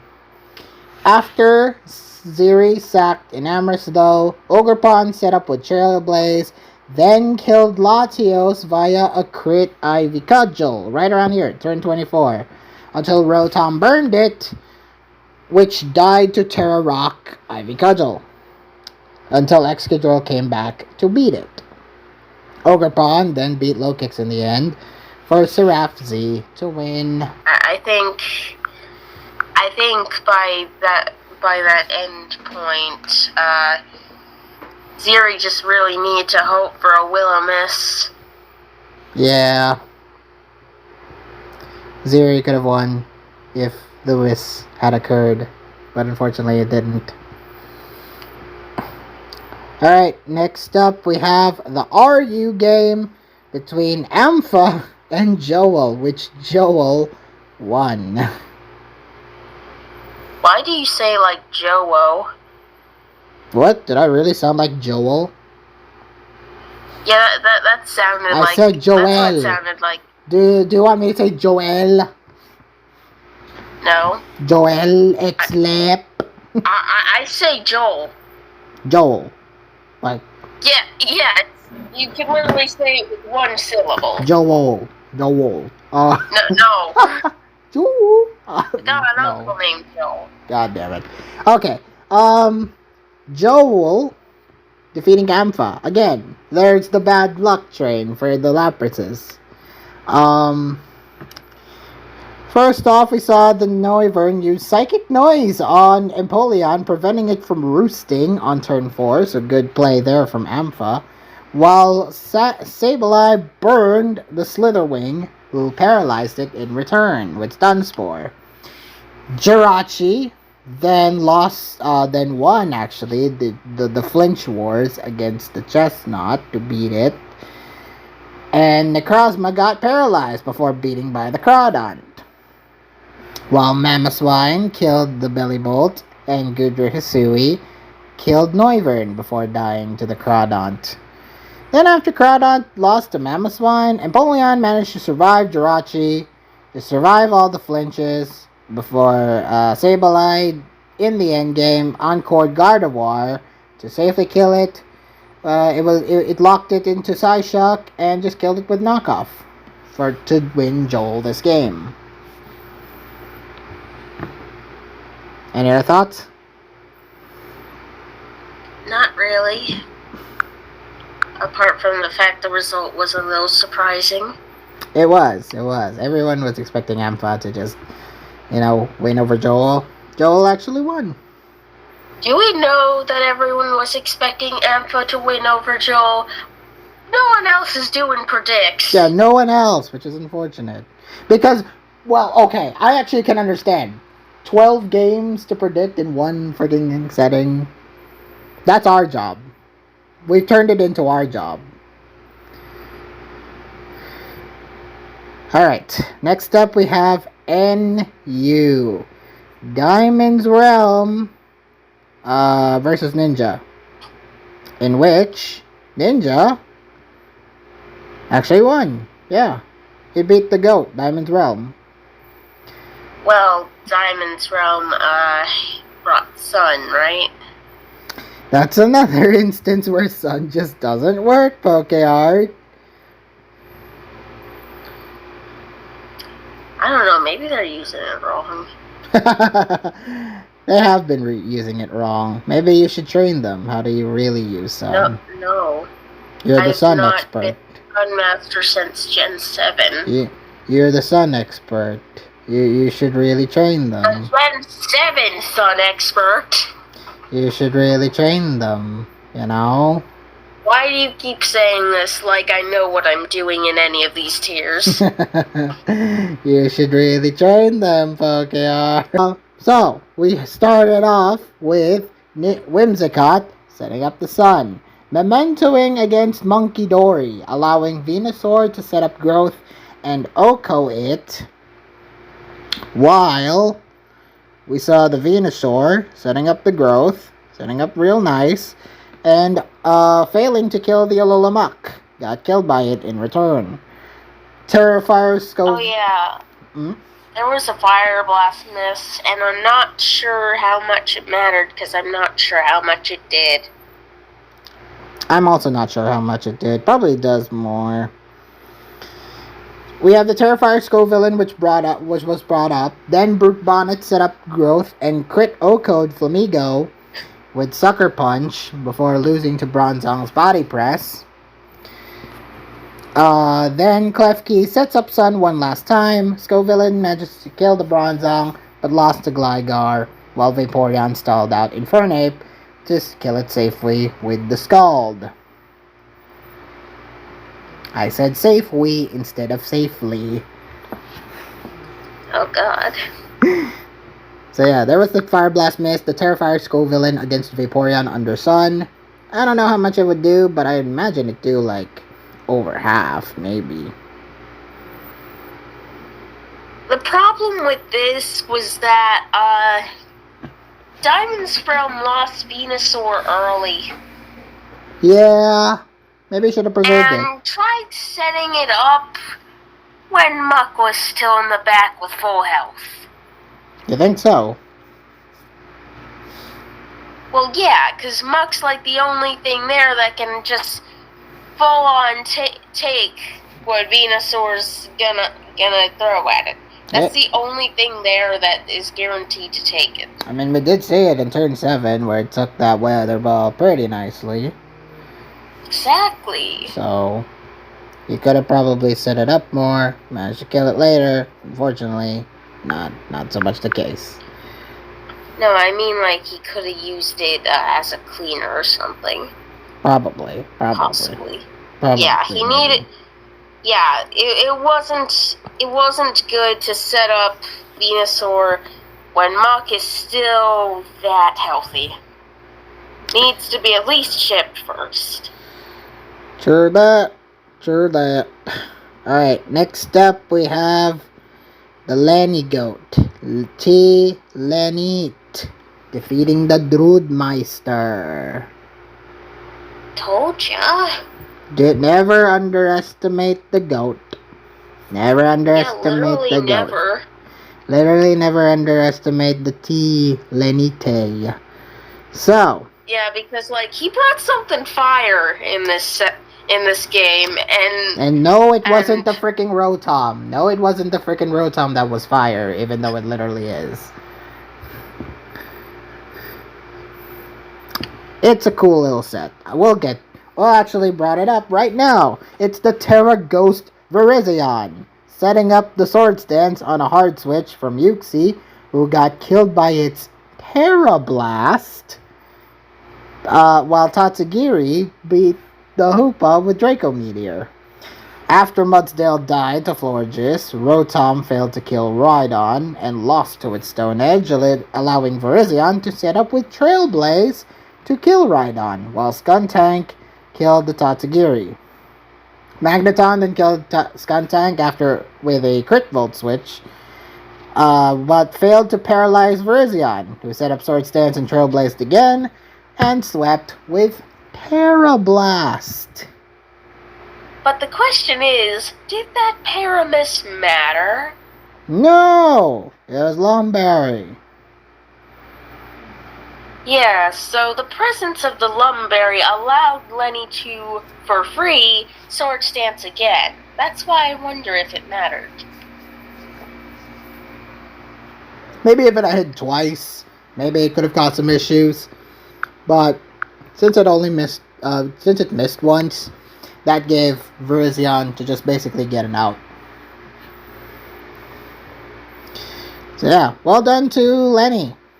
I will never doubt the GOAT again. He's such a Lenny. Yeah, looking at what's left, my guess is it didn't matter.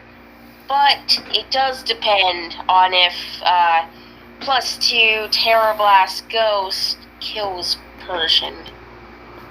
Oh yeah, probably. Alright. Not sure. Not sure either. Alright, next I'll check. I'm curious. Okay, check away. 'Cause I need to fix myself. I'm not sure of the exact Persian spread, but I think it's actually possible the para mattered. Or I mean, the para miss, the T-wave miss mattered. Why? If what Calc is giving me is correct, and I'm not saying it is, it may very well not be, +2, 252 attack Terra Ghost Bryzion Terra Blast versus Alolan Persian Terra Poison. It does 45.8 to 54.1. Again, that's if the set's correct. But Persian was on 52. Yeah. It was not a guaranteed kill. It wasn't a if that is guaranteed the kill. set. That would have been pretty costly for Lenny. Maybe you could have lost that, Virizion. Oh well. Them's them. Alright, next up we have LC. This is the game where Greedy basically had an aneurysm. Teemo beat Loki Fan. Oh, I thought we were about to talk about Greedy's game, but okay, No. That makes sense too. That's a different kind of aneurysm. This one first. This one, because he was basically mentally freaking out to us when he saw this game for himself. He gave us his live reaction to it. He was like, "Oh, wait, what's he doing? What's he doing?" He's like, I don't understand how Loki Fan loses this. How did he lose? How did he lose this? Oh, I know how he lost. and it was quite the loss, actually. So first off, we saw the mean Foo faking out the Vullaby, then was sacked to its Brave Bird the next turn, which died to Heavy Slam Mudbray. Teemo's Vullaby then beat Chinchou, leading to Diglett, leading to Grookey being flinched by the Diglett. Something to note, that the Chinchou undersped the Teemo's Vullaby, so that's a slow Chinchou. That is a very slow Chinchou, yeah. And perhaps a fast Vullaby. I got to get a free chip on that damn thing. So, yeah. So you saw the Grookey being flinched by the Diglett Alola, setting up the Terragrass Shroodle to just sweep. Yeah, this was when that Diglett flinched the Grookey, I was having the greedy mindset of like, wait, how did Loki Fan lose this? How did Loki Fan lose? The Shroodle did, because it was freaking Terra Blast and Acrobatics, and it just wins. Yeah, but what I don't get So I'm gonna guess that Loki fans' mean foo isn't fake out. But Really? what I wonder is, why did Loki not Terra anything? Me too. It was kind of an unusual strat there. You think you would go for a Terra something, at least You anything. have a Mudbray, you have a Fungus, neither have Terra'd? Surely you have something. Surely you have something that some kind of Terra that doesn't allow you to just insta-die?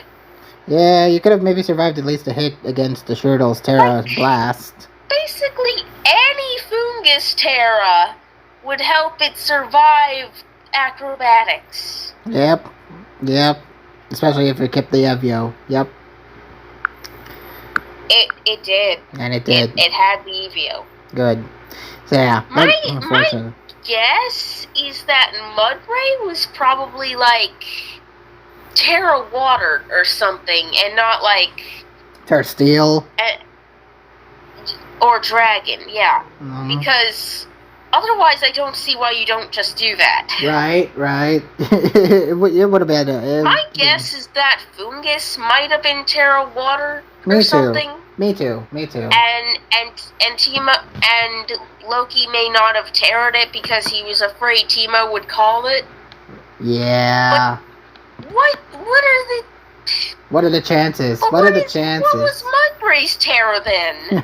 What are the chances of it being true and that both actually was Water Terra? I don't know. Yeah. What was going on here? Yeah, it was a weird instance of Loki fan just auto losing because he didn't have the correct Terra against the Shurdle. But yeah, I guess a good win for Teemo. Alright, next up we have the Monotype game, where Drizzly Drizzle fought Tare 25-1. This game was weird. Where is it?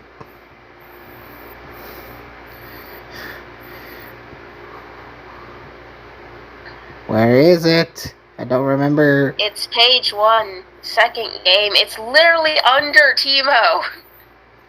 I scroll too fast. Okay, it's water versus normal. Wowie. Drizzle just loves to beat water, even though his name is literal water, and he has a water custom avatar. They just keep bringing water against him. Water and water? Okay. We have the power herb Terapagos was used to no avail against Napoleon, while Tare set up hazards, and while Ditto copied Toxapex and tried Toxicking to no avail, letting Braviary get poisoned. Then we saw a long stretch where nothing really significant happened until we saw Ursaluna defeat Dondozo via a crit Thunder Punch on turn 55, beating Gyarados with the Ice Punch until Tare forfeited. Yeah, I don't blame him. Yeah, I don't blame him either. It was kind of a lost cause. That was kind of everything. It was kind of a lost cause by that point. Tare just didn't have anything against the Ursaluna, and everything else just kind of got clobbered. So, Drizzle won. Just don't bring water against Drizzle, then you probably would have win. Giving away strats like it's 1999. Next up we have the doubles OU game between Pig Warrior and Novax. What do you remember about this game, PokeArt? That Novax didn't win. Quite the game, really. We saw both set up their respective screens early on, and then parting shot just kind of happened.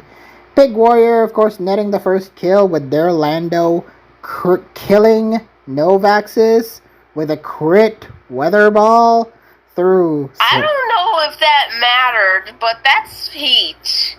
The crit weather ball through light screen with under snow. It was kind of heat. I'll give you that. Light screen plus lowered special defense. Yeah, it might have mattered. Yeah. While Ninetales survived the drain punching Iron Hands for Diancie to kill the Sinistcha. Then, after a crit body press, Diancie then beat the Tyra Grass Iron Hands with Sludge Bomb, chipping Incineroar before Novax forfeited. Any other thoughts? Not really. Big Warrior brought a cool team. It was heat. It was heat. And in the opposite Bro brought a Brute Bonnet. Bro did bring a Brute Bonnet. Which is a weird but interesting little choice. Next up we have Lady Rider beating Just Out in 2. All the Rans games. Oh yeah, these were kind of unfortunate for Just Out, weren't they? They were. No, 3 out of the 4 Rans games actually ended in 2 games. That's an interesting little feat. So, we saw here in game 1 where Meganium beat the Meloetta after tanking its triple axle, while Zarina beat Sceptile. They're dying immediately to the Rampardos, who Terra Psychicked against Sneasler's close combat to Oko it with Earthquake. That was kind of a unique strat there. By the lady.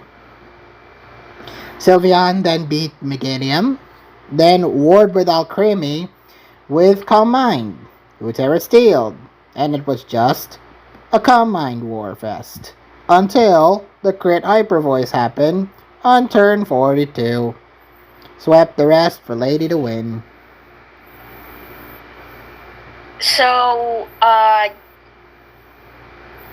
it's a little hard for me to exactly say who would have won in that 1v1 between Sylveon and Alcremie, but if they both play ideally, then I think the Alcremie wins. Really?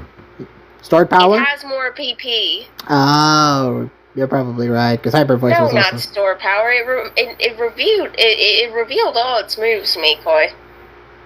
Oh yeah, Dazzling Gleam, Recover, Acid Armor, Calm Mind, yeah. Yeah, you're right, because Dazzling Gleam would have beaten friggin' Hyper Voice in terms of PP.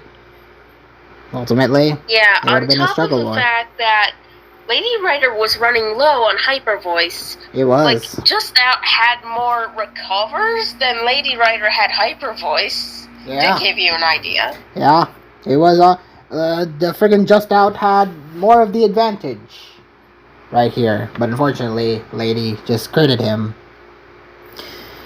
Then we saw game 2, where another crit unfortunately happened, this time pretty early on, where we saw the Palisand defeat the Chimecho via crit Shadow Ball on turn 9, after setting up a Calm Mind. Very, very nice, twice, actually. And then just blah, there it is. Then we saw the Porygon 2 paralyze the Diplin, use Terra Blast to beat it on turn 32. Bayonet then threatened. It was a big threat for a while, beating the Palisand and Zarina before losing to Quaquaval, who died to Giratina's Shadow Sneak, while Porygon 2 killed it with Ice Beam, then paralyzed Manaphy after killing it after it beat Kyurem. Then, after Manaphy died, Hippowdon Terra Dragon, defeating the Politoed, before losing to Porygon 2 in the end, for Lady to win. Any other thoughts? Was this the... Hold on, was this the one with the Chimecho getting crit? Yes, it was. Yeah, that was unfortunate. Yeah. Well, it was. Once again, another unfortunate crit. At least here, he tried to bring it back with a bayonet, but that turned out kind of bleh. And then Porticon 2 just kind of won. It was ultimate. So good job, Lady Rider, for continuing to impress in Rans. Lady Rider becoming one of the unsung goats of BLT. Alright. Next up is National Dex, where we have another unsung goat here. Rahul 3301 defeating Nashrock. Do you remember this game? Yeah, I remember. It was very short. It was very short, yet still managed to cram in some notes. So starting off, we have the Hatren managing to paralyze the Corviknight, setting up the Calm Mind, and chipped it before it died to Great Tusk. Then Terapagos set up the Calm Mind and Rapid Spun to gain speed and sweep everything, causing Nashrock to forfeit. Terapagos does what it does, becomes it becomes the big portal that kills everything. Use it more in VGC, why don't you? Not to Rahul, I don't know if he plays VGC, but yeah, just use Terapagos more. See, that's kind of difficult when in VGC right now. I know. Well, restricted it's full pair. Of, things like Terra Electric Miraidon, Zamazenta. Restricted pair. What a stupid rule set. Honestly. Alright. Next up. Well, the final matchup. We got it in just over 2 hours. We have the Scream beating the Pillsbury Fido boys. Fragments eating another loss yet again. Eating. Ha. Haha. But he started off great. To the detriment of Terracotta, because the first Uber's game here was Terracotta versus Ainscrad. Yikes. Yeesh. This game was pretty bad. Pretty bad. So we saw here the Terra Electric Zacian. It was set up against the Rabambi with the webs. And it was going great, right? Mm-hmm. Right? But then... Yeah. Then it was gonna 6-0. Yeah. It was gonna 6-0, Decoy. It was gonna 6-0. But then what happens? We saw the Arceus Electric use Ice Beam and froze the damn thing. And it never thawed, allowing for Arceus to just get a free kill. More like allowing for Terra to lose his 6-0. How unfortunate. Then we saw the Kyogre manage to beat the Kyurem Black by tanking its Icicle Spears and Scale Shots to beat it with Ice Beam, while Landorus beat Koraidon with Rocky Helmet. Eternatus then killed Lando with Power Herb Meteor Beam and swept everything to win Ainscrad this horrible game. I feel bad for Terra. I really do. He's been robbed 2 weeks in a row. Next up, we have the OU game. This one confused me. We have Keshba54, who is becoming another unsung OU GOAT, defeating Tenebricite. This game confused me. This game real confused me. So, turn 1. You can say what turns confused you. I can tell you, I can maybe tell you what was the thought process behind them. So, turn 1, we saw Goldengo crit the Ogerpon. But then after Tenebricite set up hazards, sacked his Goldengo to Great Tusk, while his own Great Tusk beat Corviknight with Ice Spinner. It wasn't an intentional sack. In fact, that was actually Keshba just outplaying. Yeah, okay, fair enough. You understand why he would switch it in there, right? I do, but... To block spin. But, yeah, getting the friggin' knockoff. Catching the knockoff there was very good by Keshba. Garganacl then killed Samurai Hisui, Terra watering as Skeledirge burned the Iron Valiant, while Garganacl came back in to Salt Cure and beat Iron Valiant. Not gonna lie, once Valiant got burned, I think it was over. Yeah. Don't know why he decided to try to, stay... Well, actually, maybe I could understand. Maybe I could forgive him because he was, he... didn't really have any good switch-ins. Yeah. But yeah, that Iron Valiant got real boned after that. And yeah, Tenebrous just had kind of a bad lead-in afterwards. Because after Iron Moth died, Dragonite came back in and Terra grounded, defeating Rillaboom before losing to Great Tusk, winning Keshba the game.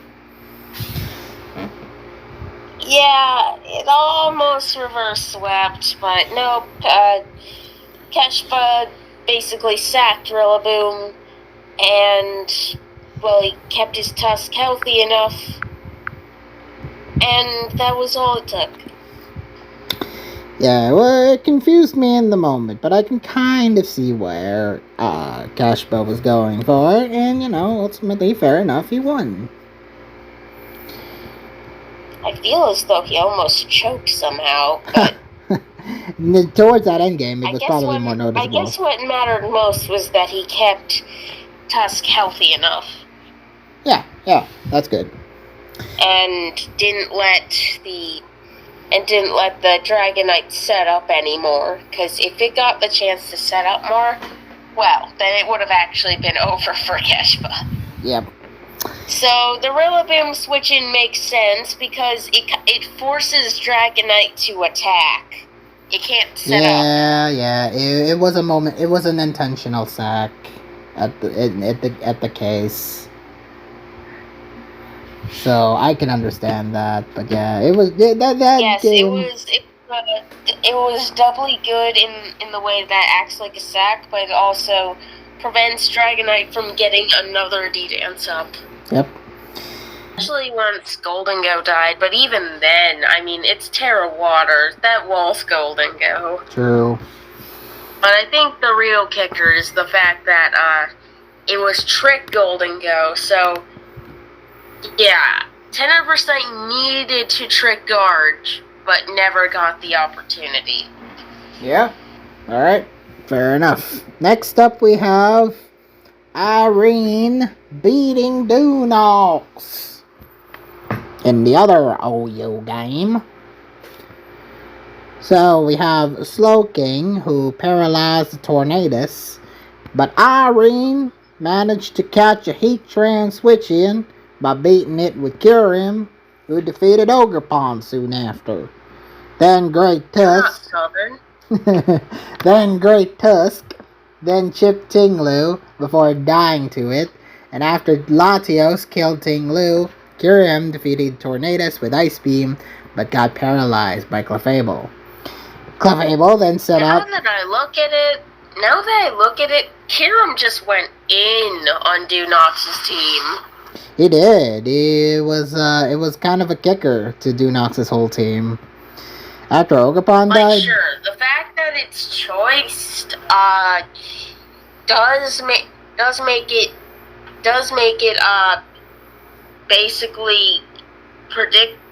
basically makes it a little reliant on predicting correctly, but, well, Irene predicted correctly, and once Heatran was dead... There was no need to even predict anymore. It was just free for Irene to come in with Kyurem and just sweep. Please stop. Alright, so then Clefable then set up Terra Poison. Then Slowking paralyzed it, while Darkrai tricked it while Terra Poisoning itself, leading it to it getting full Parade and lost to Cinderace's Pyro Ball and Future Sight. Latios then crit killed Kyurem before losing to Darkrai, winning Irene this game. Any other thoughts? Not really. Just that Kyurem just went in here. Especially once Heatran is dead. Because, once that died, literally everything here dies to the Kyurem. Free kill, or gets to it killed. Dies to the Kyurem. What will do Nox ever do to Irene's team? Alright, next up we have Yo-Yo. We have Feed. Feeding, taking notes, kinda. This one was an interesting one.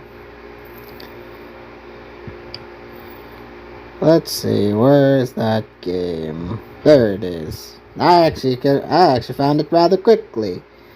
Alright, so I found it quicker. Shut up. So we have Fiend setting up the Toxic Spikes. Low Kicks failed to kill the Sinistcha, who healed itself off, and Masquerada defeated the Cobalion with Low Kick. TNK's Masquerada then defeated Gastrodon, while Fiend beat Latios with U-Turn, with Low Kicks finishing off the rest to win Fiend this game. Any other thoughts? I feel like TNK maybe shouldn't have terrored, Hisui and Zoroark. Oh yeah, Terra and maybe Ghost. Preserve the Terra for, let's see. Well, it was against Miasca. And maybe should have, preserved the Terra for, Latios, or whatever Masquerada is. Basically, had he preserved the Terra, he might not have just lost to Low Kicks in the end. Yeah, because Low Kicks just straight up kills the thing. Well, it died to yeah. Well, it died to Masquerada, but still. Low Kick wins, and just wins it off. Good job, Fiend. Next up was a highlight match that really wasn't. Just Franco defeating Stories.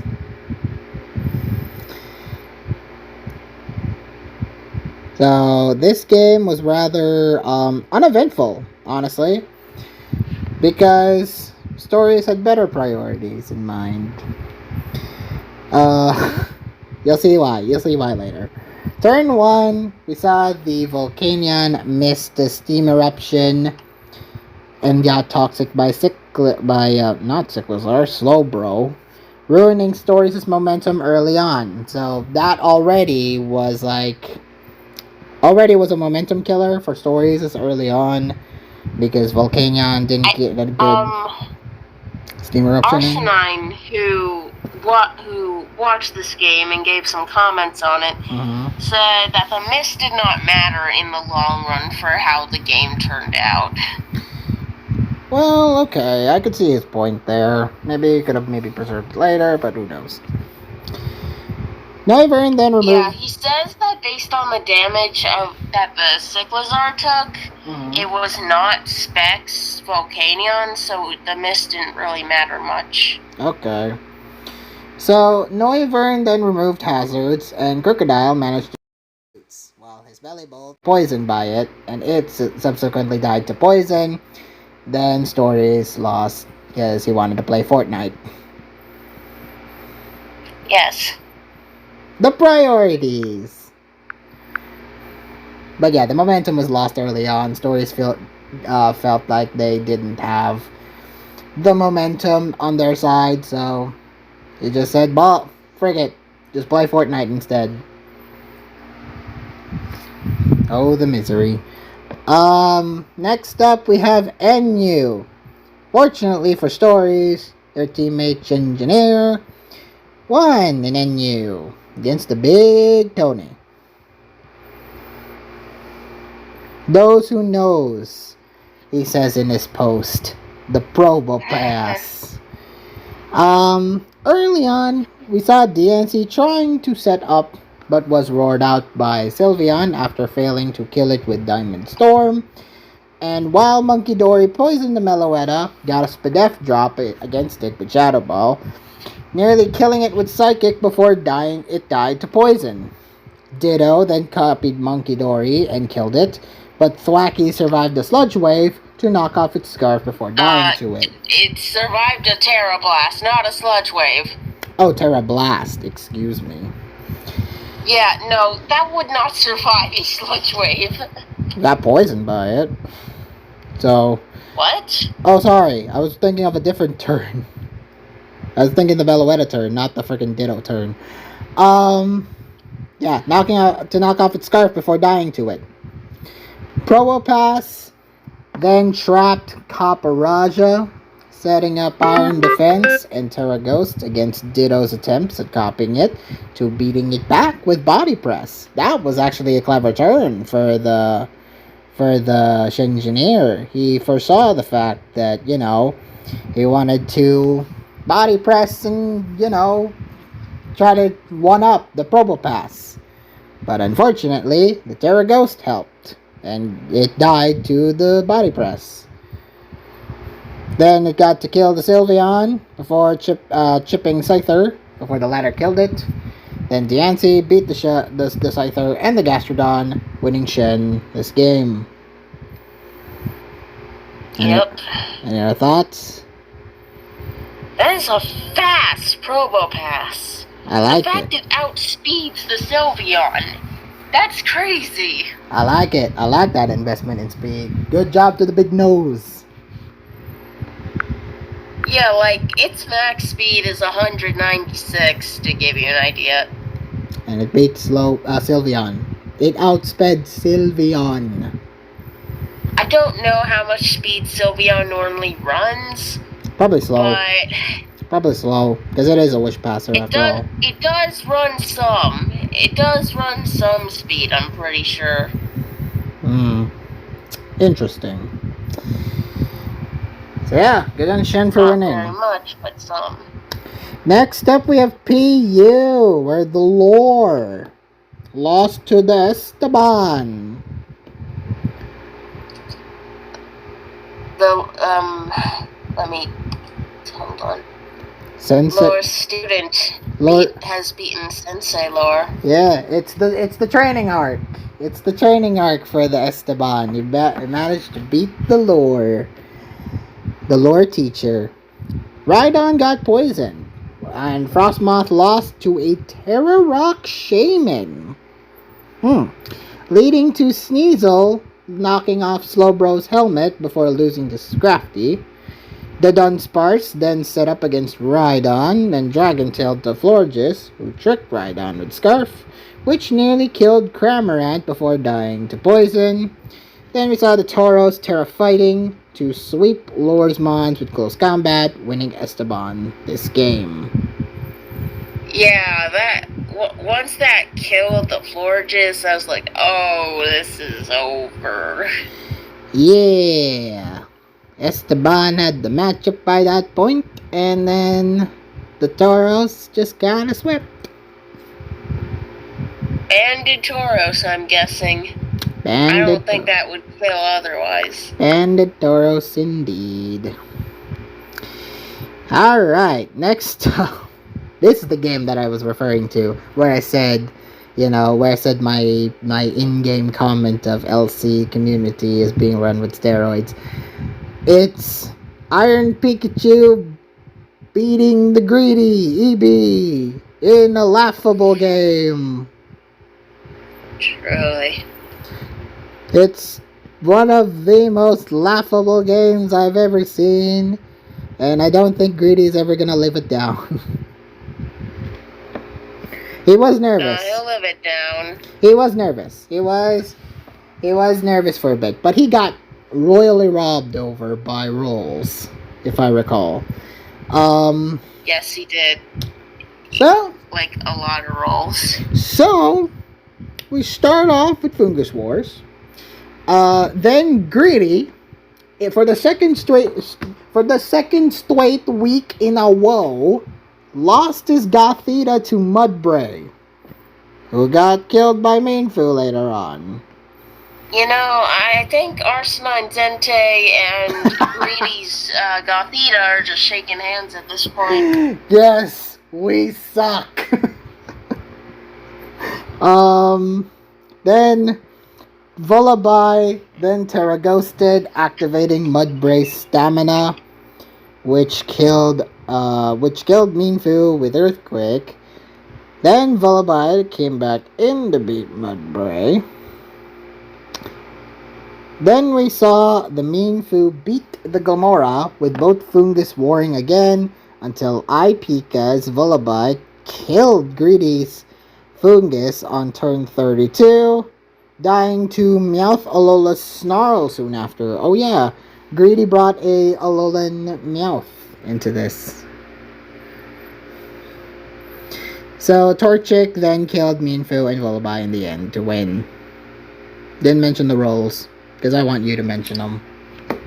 Wow, you didn't mention a single roll. You mentioned them, I didn't friggin' take note of it. Okay, so he double min rolled with Mudbray onto Ipika's Mainfu. He double min rolled with Earthquake, which allowed it to live and then die to you know the Mudbray. The Mudbray died. Yes. Let's see. The double min roll. 16. Getting the kill. You forgot to mention the Snarl Miss. Oh, which turn was that? Turn 33. Oh yeah, he missed against the Terra Ghost. But, you know, it didn't matter because fucking Meowth still got to kill the Vullaby later on. It lost its Eviolite. Which, you know, was the more detrimental one. How could you misread? That probably didn't matter very much because, I mean, it's... Torchic! Wait. Torchic. Torchic killed with Terra Blast. Torchic might have just straight up killed Meowth anyway. Yep. Though I'm not entirely sure if with Eviolite. Probably did not, but still. I don't think Meowth is, you know, bulky enough with Evio to take a Terra Blast from Torchic like that. Terra Blast? No, I'm talking Fire Blast. Fire Blast. Oh yeah. Speaking of which, Fire Blast, definitely. Fire Blast killed Mainfu, and that was a roll. Another 6% roll. Also, they were discussing Fungus. What's the plural for Fungus? During the Fungus Wars. Just call it Fungus. Just call it Sussiamu. We decided it's called Fungi or Fungi. Because you're... Yeah, Fungi. Yeah, because you're a Fungi. Haha. Alright. Notice my silence. Alright. Next up, we have Monotype, where Fidoughs picked up a win over Royal Reloaded. Surprised? Exactly. I think this was also quite the unfavorable matchup. I wanna see. Oh yeah. It is. You can look at the team preview and So, understand what went finally. wrong for Royal Reloaded. Finally, Maroons, type disadvantage wars just goes to show you how how a goat manages to power through type disadvantage. Well, Royal Reloaded is not Maroon. You see, for Maroon it was bad, but not, unwinnable. He played better and won. He knew his outs. Here, I don't think it's winnable. Terra I fighting. think you would have to play really badly to lose this. For meme dose's sake, yeah. So, we saw Reflect being set up, allowing Primarina to set up Calm Mind and Sweep, despite getting poisoned by Dire Claw Sneasler, and even surviving on one against the Great Tusk to Okawik before it died. Azumarill then killed... Screams will do that. Yeah, the Azumarill then killed Keldeo, Fluttermane beat Iron Hands, and just won. It was only 13 turns! Well, that's kind of what happens when it's fairy versus fighting. Poor fighting. And the screens. You'd think... And setup for fairy. You'd think fighting would be one of the most broken types due to looking at the roster of fighting mons that are there. No, I don't see why it would be.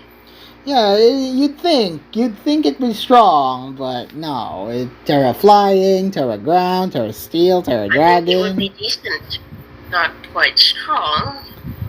You'd think it would be one of those broken ones. But no, it just couldn't pull off win after win.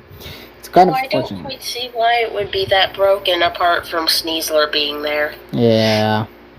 And that's a team considering of Iron Valiant, Iron Hands, friggin' other fighting mons.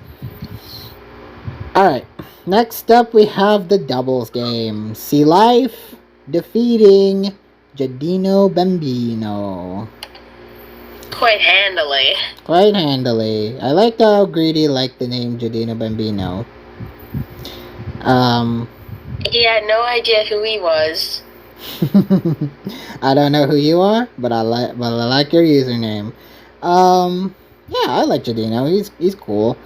But yeah, unfortunately, in battle-wise, I don't think he performed greatly against Sea Life. He tried his best. Where is this game? Holy crap. Oh, there it is. So Jadino tried a good strat here, setting up screens while Hatcherin used Trick Room, while Ursaluna was set up with Substitute, killing Grimmsnarl while Hoopa killed the Landorus. Then Volcanion Terragrassed and beat the Ursaluna, while Torkoal Terra-fired and killed Sinistcha, killing the rest with a powerful Eruption, and just won the game for Sea Life. Any other thoughts? Still, kind of insane to me how Facade did 96 onto Landotherian through Reflect. Under Reflect, yeah. It's just powerful. Guts freaking Ursaluna is not one to be messed with. Or that Lando doesn't have very much investment in health and bulk. True, that's probably why as well. It was just damn. Sheesh, 96 through Reflect. It was damn. That Ursaluna, that bear be strong. That bear be strong. Also, I like how Volcanion Terragrassed, and then it was just over. Torkoal just kinda cleaned, okay? Yeesh. Yeah, what Jadino needed to do was he needed to, predict... he needed to out-predict and wait out the Trick Room turns. Yeah, Which yeah. can be hard to do sometimes. It's hard. It felt like he didn't really... It felt like, he wasn't terribly successful in doing that. Yeah, it was just over. I mean, he had to play really well, preserve all the protects it needed, try to stall out against freaking hyper-offensive mons like Hoopa and Ursaluna right here. Not to mention as well the Torkoal later on. So yeah. Friggin' Sea Life dominated here. Next up was another domination. It was not very close at all. Rafna versus Lechen in the Rans game. So, game 1. We started off with Sandy Shocks paralyzing the Klefki after it set up spikes and killed it. Okoing Luminion after a crit Thunderbolt, while Virizion beat Barraskewda, although missed a Stone Edge for Skeledirge to beat it in return. Terra Water's Skeledirge then set up, got encored by Dugong before killing it later, and paralyzed by the Dunsparce while Sandy Shocks beat Heatran. Skeledirge then was beat by Dashbun, leaving only Tornadus left, and Lechen just forfeited. It was close. It was fairly close, but it ended in just 30 turns, and Rafna clearly had the advantage by the end. Then we saw game 2, where... Wait, game 1 was close? Actually, no, it wasn't that close. Well, I don't know. Yeah, I was gonna say, I don't recall that game being close at all. Okay, fair enough. Game 2, though, we saw the Manaphy setting up the Tail Glow, only to be encored by Politoed, who hazed its boosts away, while Giratina tried to set up and heal itself with Rest, but was blocked by Pink Turchin's E-Terrain, only to die to a Blaziken's Flare Blitz. Yeah, you do not try resting under electric terrain there, buddy.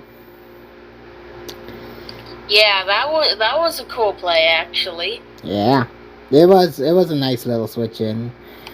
Persian then defeated Magmortar, but got burned in the process, double edging to beat Manaphy before dying to Palafin, who set up and swept until Beartick Aqua Jetted, while Pincurchin beat the Terragron Beartick by Terra Watering and Okoing it with Scald, surviving Honchkro's Brave Bird to beat it with Discharge for Rafna to win.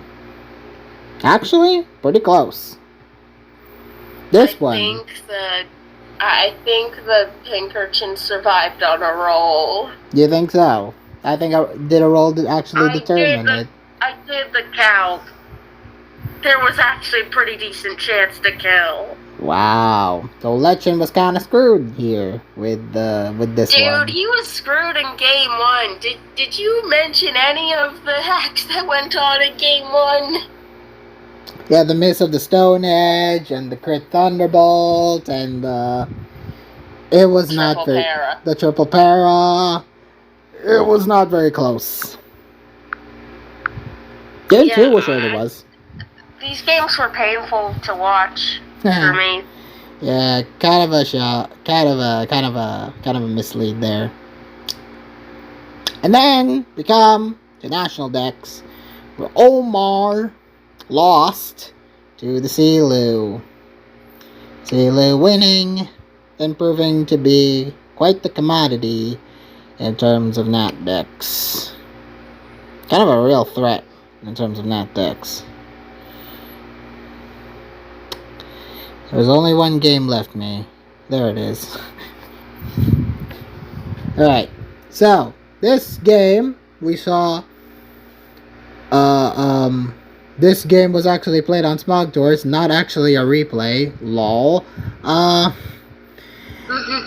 So we saw the Mega Diancie defeat Zapdos early on, while Goldengo lost to Landorus' Earthquake, which it lost to Kingambit.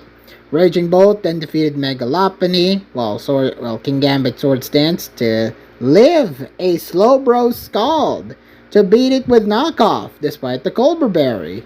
That's a very powerful knockoff right there. It was turn 21. And then we saw the Mega Diancie finishing off the Victini and Kingambit for Sealoo to win.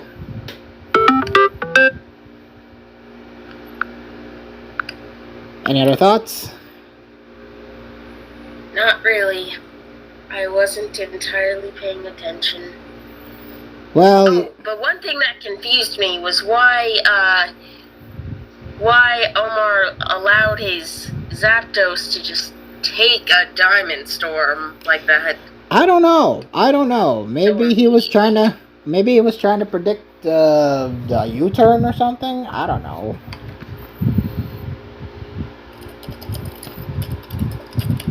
How unfortunate. Okay, so that is the end of Week 2. Why don't you announce who one predicts? Okay, the winner of Predicts was... Drumroll, please. Kind of a lame drumroll, but okay. Better. Alright. The winner was Greedy Eb. Or Greedy Eevee, whatever. Greedy Epic Boost. Who won with? 22 out of 36. Well done. 60 point something percent. I wrote down the percent. Hold on. Oh, I didn't write down the percent. I thought you wrote them down. Maybe you wrote it down to me. I did in DMs, but not on the sheet, apparently. Lol. So, hold on. 61.1%. Congratulations, Greedy. You beat us. Oh, I came in second. As for me, I came in second with 21 out of 36. I just barely didn't win. Barely. Just a couple predicts. Just a little couple more predicts. You came in third with 24 out of 48. 50%. This is the second week in a row where I got 50% of the predicts right. What the frick is wrong with me? And the pick came in last. It went from doing unusually good last week to doing really bad. 18 out of 48 with a 37.5%. Yeah, well, it's only just the three of us here for week 3, so who knows? Maybe the pick will have its vengeance. Alright, so let's now move on to week 3 predicts. We're going to run through them like a Sonic. I feel like we should play it.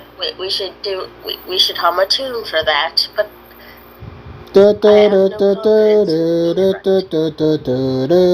alright. So week 3, we have the matchups in lowercase m for reference's sake. We have 2 games that played today, but those will be covered as accordingly as we normally do. And it's between me, PokeArt, and the pick again. So, Resort City Rufflets versus the Lavender Laprases. Lapras Slam all the way, or the Rufflet the Burb. Alright, first off, we got Omers. We got Skimmy the God versus a Moxu 9. You can't predict, that's correct, because this is your team. Yes. So you take the floor. I take the floor, and I say that both players have done decently well all throughout during these past 2 weeks so far. I did mention Skimmy, maybe age has gotten into him. That could potentially deter from his performances from past BLTs. But you know what? Last week proved me wrong. I think Skimmy still has it under the bag. He's still performing well. I don't know what gave you the impression that he wasn't. I thought it was rusty. You saw the game versus Ice Master. He did really well there, but I thought it would be rusty. Maybe that was just a one-off from last week, but week 2 proved that he isn't rusty anymore. He's actually gotten back into the groove. Thinking he'd be rusty isn't that bad of an opinion. I mean, apparently he hadn't played Ubers for a bit. Alright, so he is starting to get his groove back. But against the Moxu, though, who has been pretty decent so far. He's had some good showings. Although last week proved that he can hacks to win. And I can imagine poor Skimmy getting the best of him. But I'm going to say Skimmy here. I am going to predict Skimmy to win. Hopefully he doesn't disappoint me with a bad performance because he's actually been doing pretty well. Good. That is the objectively correct thing to say. And you're speaking because from apparently Skimmy has beaten this guy most of the time they play. Oh, that's a bright of confidence then. And this is coming from someone who's not biased? Well, it's coming from Skimmy. No. From the correct opinion that you gave me. Was it for non-biased reasons why you said it was the correct opinion? The correct predict? Well, I say it's the objectively correct opinion because Skimmy has beaten this guy most of the time they fought. Okay, fine. But yeah, Skimmy to take this one again. Don't disappoint. Don't disappoint, Skimmy. What does Pick say? It says Moxu 9. Ooh, alright. Starting off on the disagreement there, buddy. Oh, we saw Maverick Shooters versus Nemose. I like this matchup. Although, it was intended to be Maverick versus One Last Kiss. Which would have been cool to see. I would really like to see this matchup if the cards were played differently, MJ and Ziri. But yeah, they switched their slots. We didn't. Yeah, it would have been cool to see. Unfortunately, it wasn't the case. So I think Mav is going to dominate Nemose here. I don't have faith in Nemose beating Mav. Mav's just been, the first week 1 wasn't really that much of a good showing, but week 2, won in a weird way. But still won. I still believe in the Mav GOAT. Glad he didn't know John. But yeah, he won. Him to win. What does Pick say? Pick says Maverick Shooters. Okay, so we're in agreement. OU. Jacobs versus One Last Kiss. God. Oh, God. Well, Chico's lost last week to Unstoppable. One Last Kiss. If I go for him, he'll probably lose again. I don't want him to do that. So what are you gonna do? God damn. I'll root for One Last Kiss, but I'm going Chico's, I guess. Whoa! I didn't expect this from you, who rates One Last Kiss so highly. I do, but I'm afraid. I'm afraid he might lose again. Because I really want him to do well. Hopefully, I'm proven wrong. Maybe if there's some, El Cap will sprinkle him some of his luck magic into One Last Kiss. Maybe give him a few, real good I don't know Midas about that, touches. Because, they had a real nice and lucky week 1 and a real nice and unlucky week 2. Real nice. Well, friggin' they're facing you, and you're kind of notorious for your own luck, so... Friggin', well, let's go Chicos. What do you mean by notorious for our own luck? What do you mean by this? Well, predicts.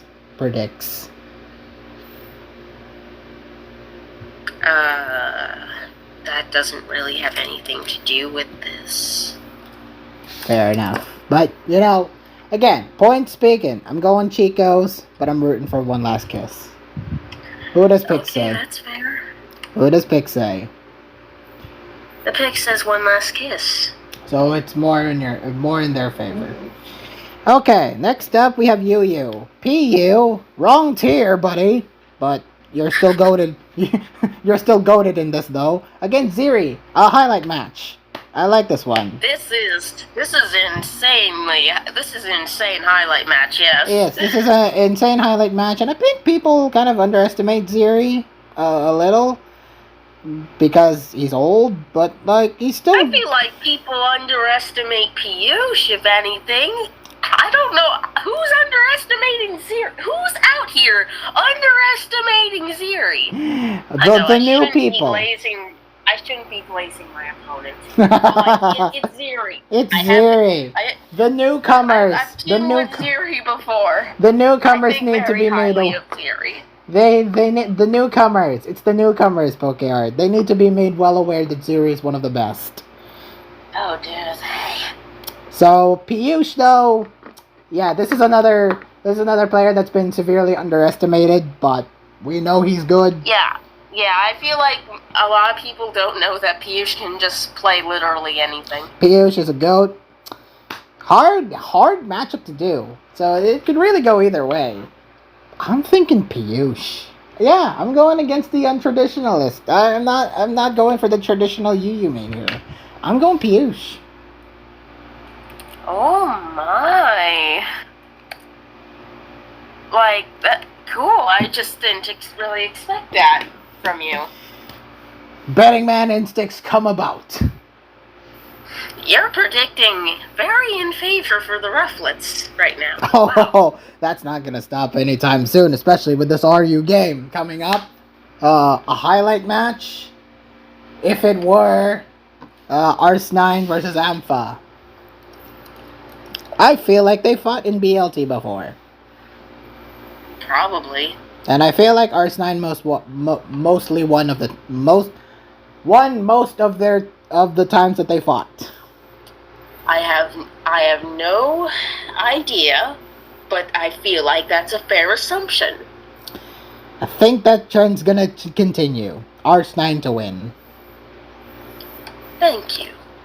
Well, the pick says Ampha, though. Okay. Well, unfortunately, glazing the Rufflets is gonna stop here because NU, we got Acid, and we got Diamond's Realm.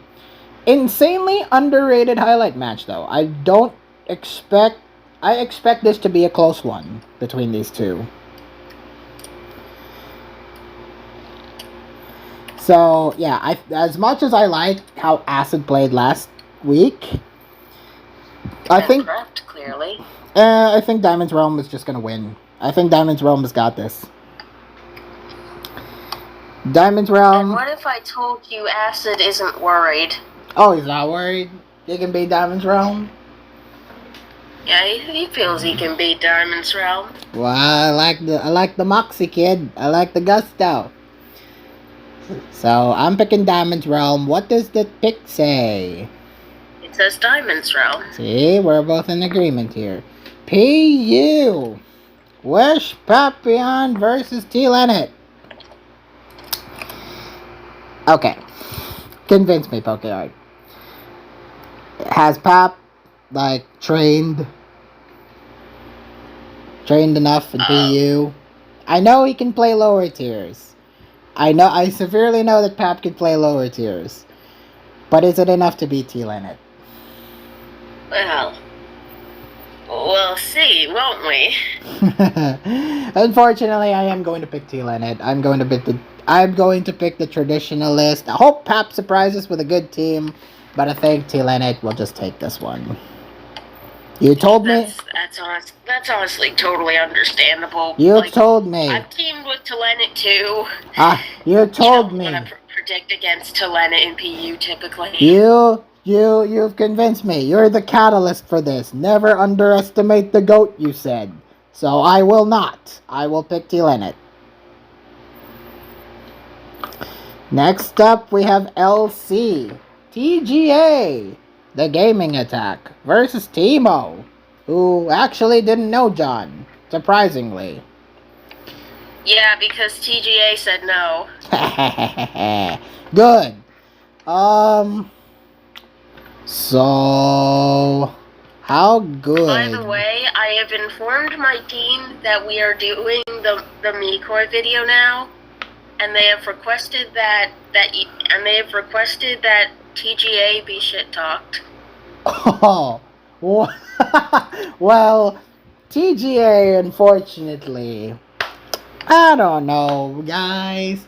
I think he may have the moxie to beat Teemo at this point. I'm going Teemo to win. Sorry, TGA. Well, do we count that as shit talking? Yeah, we count that as shit talk. They'll see the video. They'll watch it. right? Give me likes. Some of them will watch it, I think. Yeah, good. So, bring in Teemo. I'm picking Teemo to win. What does the pick say? The pick says TGA. So, it's an agreement. So, maybe in for... No, it's not. Oh, no, it's not an agreement. Well, it's an agreement with you guys. It's an agreement with you guys. Maybe show that, and then, you know, you could freaking, you could say, hey. I don't know, is it an agreement with us? my team asked that TGA be shit talked. I don't know. Okay, you should talk TGA. You do it. You're no, infamous. I'm not good at that. I'm not good at it either. Sorry, I can't. Can't really do that when prompted if there's nothing to directly shit talk. Yeah, unfortunately so. Monotype. Rio Vidal versus Tare. I mean, come on. I think I already know what you're gonna pick. I mean, come on. How could you predict against the GOAT? How can you? You would be an absolute fool to go for the GOAT. Tare to beat Rio Vidal. I'm kidding. It's maroon. Yeah. It's maroon. 100%. Next up, we have double. Oh, yeah, pick. What's pick gonna say? The pick says Tare. Oh, it's a fool. Alright, doubles. We have Louise Singh versus Icy Penguin. Yeah. We've seen Icy Penguin in week 1. They did fairly well. But Louise got cooked in week 2. So let's give him the win here. Let's give him a win here. Let's go Louise. Okay. Is that genuinely what you think? Do you genuinely think he'll win, or are you just pitying him for what happened in week 2? Because that's kind of what it sounds like. I am slightly pitying, but I do generally think that he is the better player of the two. I do generally think Louisen's better, so... Okay. It's Louisen's time. What does pick say? It says Icy Penguin. It's against you a lot. So I'm noticing that Pick is picking against almost all my teammates here. It's a Lapras. It has literally only picked in favor of Maverick, and that's it. It's a Lapras either way. And a Maverick stan. Next up, we have the Ranbats best of 3 game between Vios and Just Out. Man, going into this, I would have picked Just Out to finally break their loss of 0-2. But who the hell is Vios? And how did he win? Well, an eye for an eye. An eye for an eye, huh? A freeze for a freeze. Yikes. Okay, that's curious. Tune in next week. Karma. Tune in next week to find out what happened with an eye for an eye match. So yeah, I would have picked Just Out to win. What did Pick say? The Pick also said Just Out, so you're both wrong. Damn it. Well, alright. This one, you know, not too many people might think that this may be a highlight match, but I certainly think it is. National Dex, we have Tempo versus Nashrock. I'm looking forward to this. These are two genuinely evenly leveled NatDex players. Both have won one, both have lost one. It's gonna be really hard to predict. Heck. Because both are real even. Both are real even when it comes to playing this tier. I'm gonna say Nashrock. Just slightly. Aww. Hey, I've been predicting most of your freaking team, Pokeart. The Laprases need one. The Laprases need at least some to make it a little closer. But who did Pick say? Tempo. So it only predicted 2 out of 12. Yeah. Congratulations on getting 1/6 of the predictions, Pokeart, in favor of you. Oh, frick, a BLT game is happening. Huh? Going Pangoros. Should we? What game is it? It's a BLT matches rule.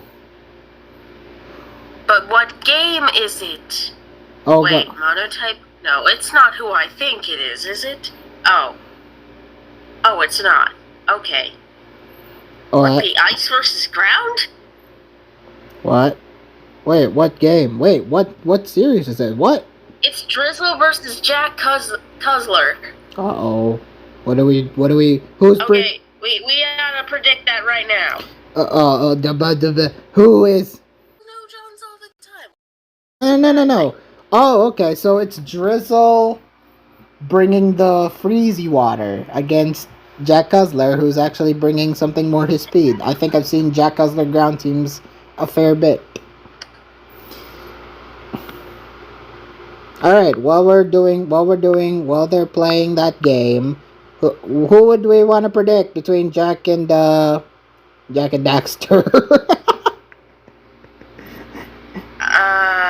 and Daxter. Maybe Drizzle, since he's since he's 2-0 versus Jack, who is 1-1. I don't know. I'm not gonna lie, I wouldn't have a very strong opinion otherwise. Honestly, I would have picked Jack. I picked Jack to win.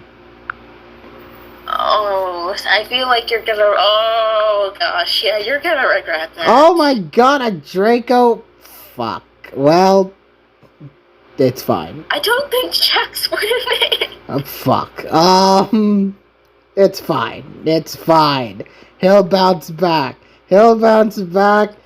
Frick, he has two things that are weak to... I don't think he's gonna bounce back, me boy. Fuck, he has two things that are doubly weak to ice. That's so dumb. Jack.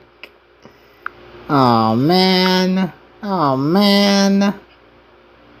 Yeah, I don't think they're winning. Alright. Anyways, let's move on. Back to our predictions. Yeah, let's go back before I ultimately... pull the game up on my phone so I can continue what I was doing of dual tabbing between my pick and between the sheet, because that's nice and easy. Oh my god, we have an Avalok Rapid Spin. Alright, so we have Scream versus Primal Power Pangoros. First up, we have Ubers. Terracotta versus Vidiate. Close one, this. Oh my. Close one, this. These are two very strong Ubers players, although Terracotta has been on the down low because, yeah, what happened in those games. He's getting axed. He's had some unfortunate instances here and there. Vidiate, though, we've seen him play and he lost to Ice Master, so how are we deciding this? Oh, this is hard. Problem is, I'm not really sure how good, Bishop is. It's 7U. Oh, 7U992. What's his current record? 0-1 with friggin' freeze. Oh my god. There's a freeze. Well, at the very least, its pure purpose in this match is to be a sand setter. Alright, yeah, so it's 0-1. It's 0-1 for Vidiate, while friggin' Terracotta's what? 0-2? Wait, 0-1? Did he not play in week 1? I don't think he did.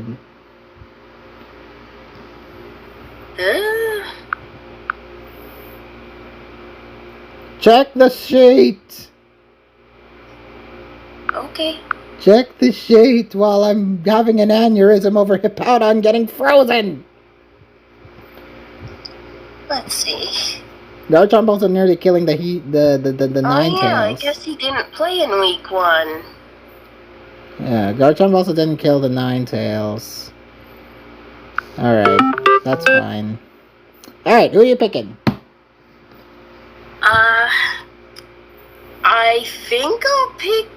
I think I'll pick Vicious, but it would not surprise me to see Terracotta win.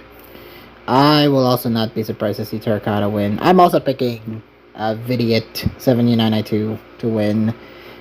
Yeah, like, it wouldn't surprise me if Terra just brings a good team, and if no hacks happens, he just wins. Yeah. Well, while this Dugong has killed the Garchomp, what does Pick say? Pick says Terracotta. Okay, at least it has some faith. At least it has some faith towards Terracotta here.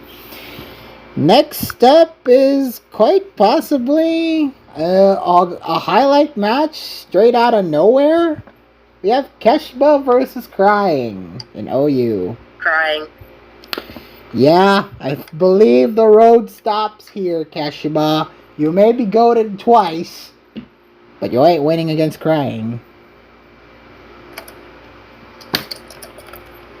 Well, the Pick thinks he is. Oh, we're gonna look so stupid if he does actually win. No, I don't think so. I hope not so. So, I think you'd need a really good matchup to do that. and I mean a really good one. Next up is the other. Yeah. Next up is the OU. Well, actually, no. That's what does Pick say? Oh yeah, freaking Cashba. Next up is the other OU game between Irene and Betty. Curious matchup this one.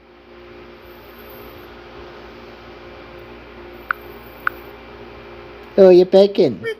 Who are you picking? I'm picking. You know what? As much as Irene beat Dunox, I don't think they're beating Batty. I think Batty's got this. So you think that too? Oh, so you're picking Batty as well? Yes. Yeah, finally. Oh, the Hippowdon thawed. Yeah, the Hippowdon actually thawed. You might actually have a chance against an Bulldog who has Iron Defense. No! Jack! Oh! It had Whirlwind! What are you screaming about? I'm not caught up. What are you screaming about? It had Whirlwind against the Avalok! Potentially dangerous! But no, Klatzar just died. Oh, that's what you're screaming about? I guess I wasn't behind. You're just reacting very strongly. I like it. It would have been a threat otherwise. Alright, so anyway, This looks over though. God damn it! Sorry. You're not wrong. You're not wrong, it's over. Yeah, Batty to win. What does Pick say? The Pick says Batty to win. Okay, Batty to win. Next up is another highlight matchup. We got Yo-Yo Fiend 691. To wrestling reference. 691. What? I'll go 691. You're thinking 691 to win? Maybe. No, the focus missed. God bless America and all that. Sorry, Jack. Ugh, what a painful. Why do we come to game? Why did we? Okay, alright. This is the second week in a row where we have come watch a live game and somehow one person gets fucked over by hacks. No, this is the second game in a row where we've watched someone lose to focus miss. Exactly. I hate it. Please stop. It was actually doable if that hit, I think. Yes. Supposing it killed, it was doable. It was a painful miss. I'm so sorry, Jack. Yeah. Anyway, going back. So you're picking 691 to win. Yeah. I'm picking 691 to also win. I don't see Fiend winning if it's not RU. I can see Fiend winning if it's not RU. I just think 691 will probably win, is all. What does Pick say? It says 691. So we're all Probably picking... win. Yeah, they're all picking the same thing. Next up is RU, where we have kind of a highlight here. We have Just Franco versus High Naming is Hard. That's kind of a highlight, not gonna lie. That is kind of a highlight. I just said that. Oh. Alright, who are you going for? Franco. Franco? I'm going high naming is hard. I genuinely predict... Yeah, I genuinely predict an upset. Okay. So what does Pick say? It says Franco. Okay. Go high naming is hard. Bring in all the wins here. Alright, next up we have NU. Big Tony versus Django. I think we know who wins. Do we? Who are you thinking? I'm thinking Django. Is that not obvious? I don't think it's quite as obvious as you think. You have actual faith in Big Tony winning. I don't think Django's quite as good as people think. Wow. Oh, that's a hot take. Oh, Is it? That's kind of a hot take here. I think Django's good, so I'll go with him, but that's a very reluctant. I wouldn't be surprised if Tony wins, okay? So that's a very reluctant go for Django. No, it's just I think you're a little too high on Django, maybe, Okay. and a little too low on Tony. I don't know. I haven't really been impressed with Tony, personally. He can win. He can win if it's not paired up against like NU goats. So what does Pick say?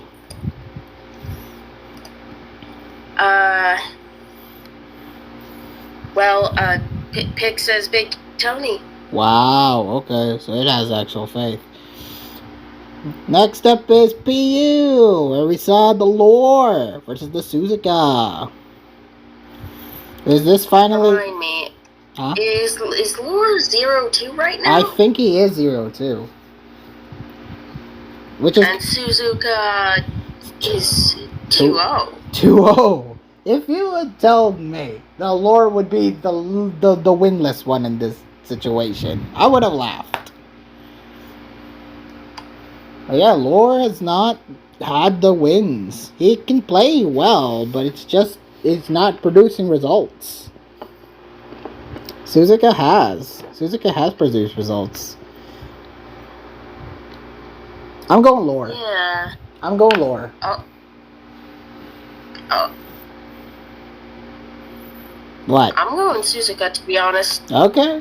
I think you... Why? Did you see the writing on the wall for Lore?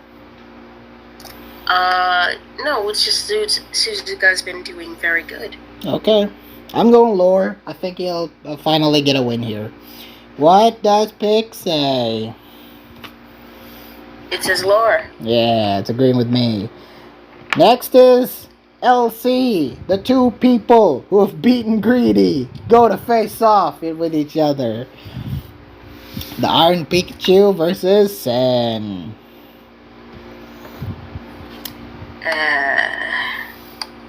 So, who are you picking? Who are you picking? Honestly, as much as I like to root for the Iron Pikachu, Sen's overall better. Maybe. Are you also going Sen? I guess, but it looks more even than... It looks pretty even to me, actually. You think so? Alright. What does Pick say? It says the Iron Pikachu. Alright. Monotype. We go Fidoughs or Memphis Depay? Who are you picking? Memphis Depay. Ah, so you actually believe in the Memphis Depay. Despite him losing last week. Yeah, suppose he doesn't get a horrid matchup versus Fidoughs.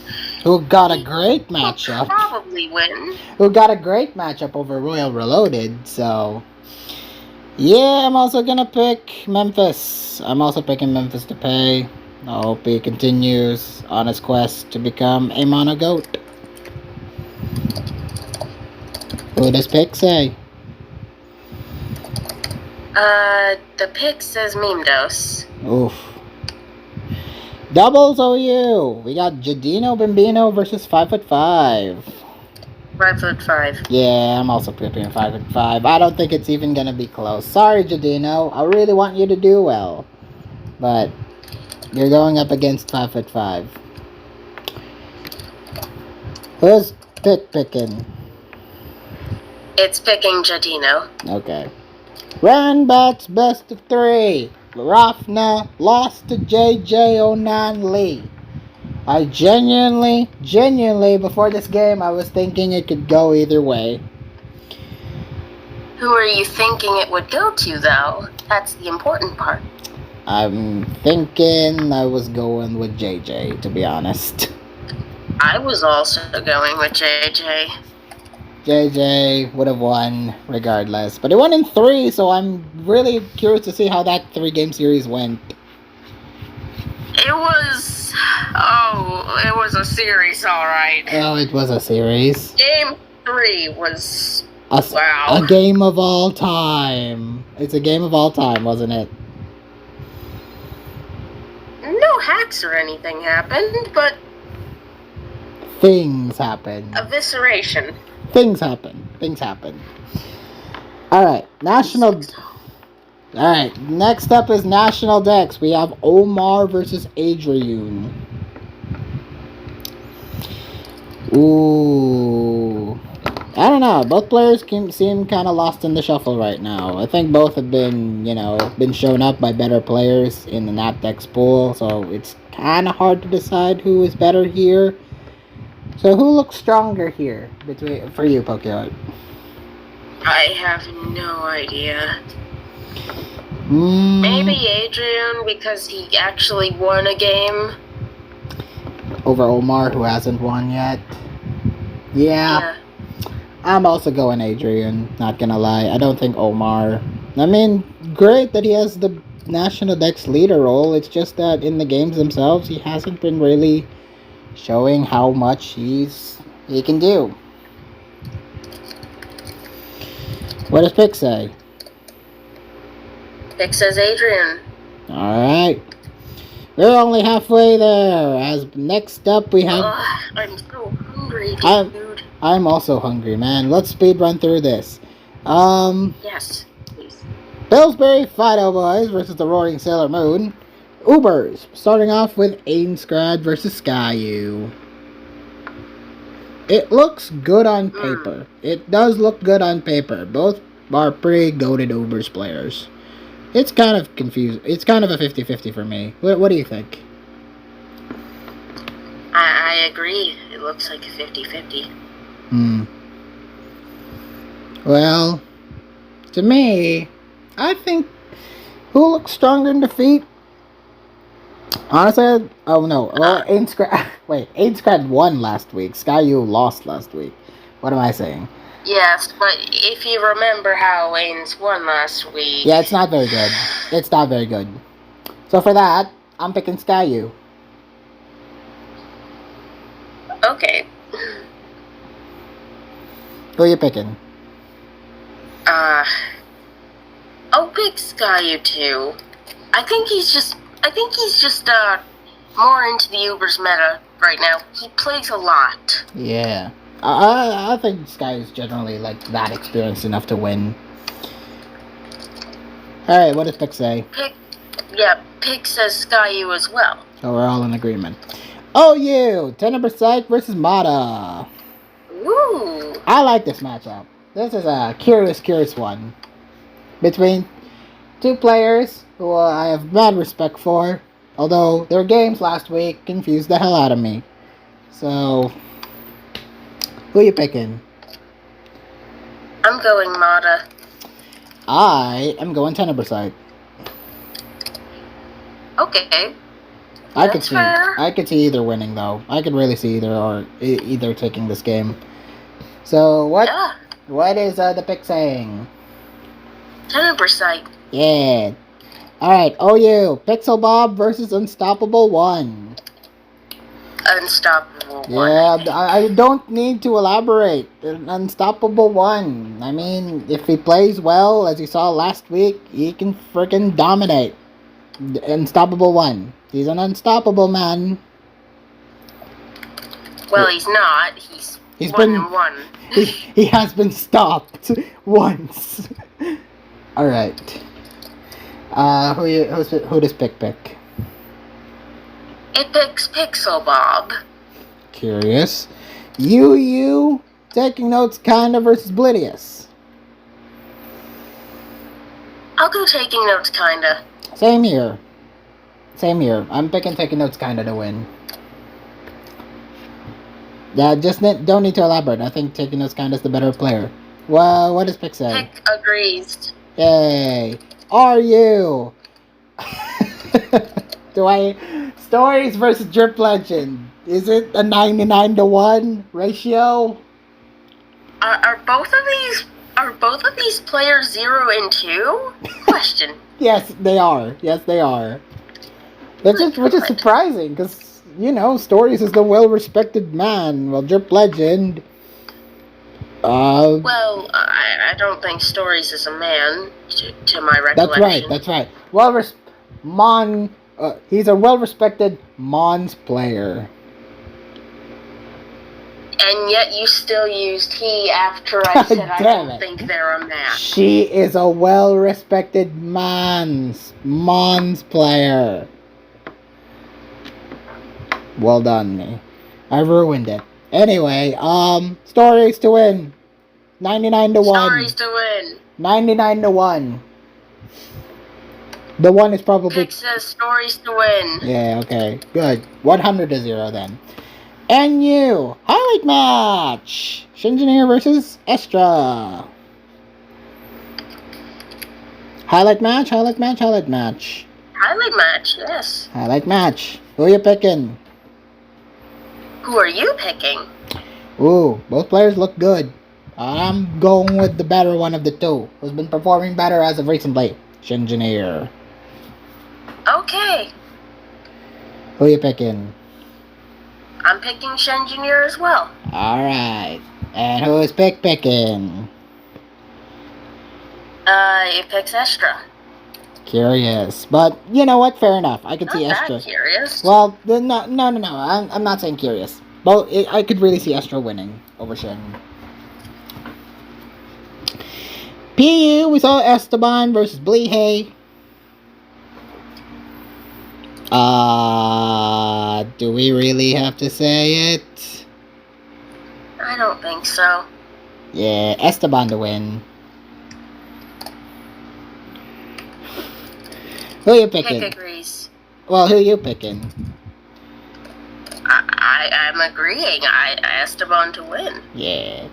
LC. Greedy EB versus Envy.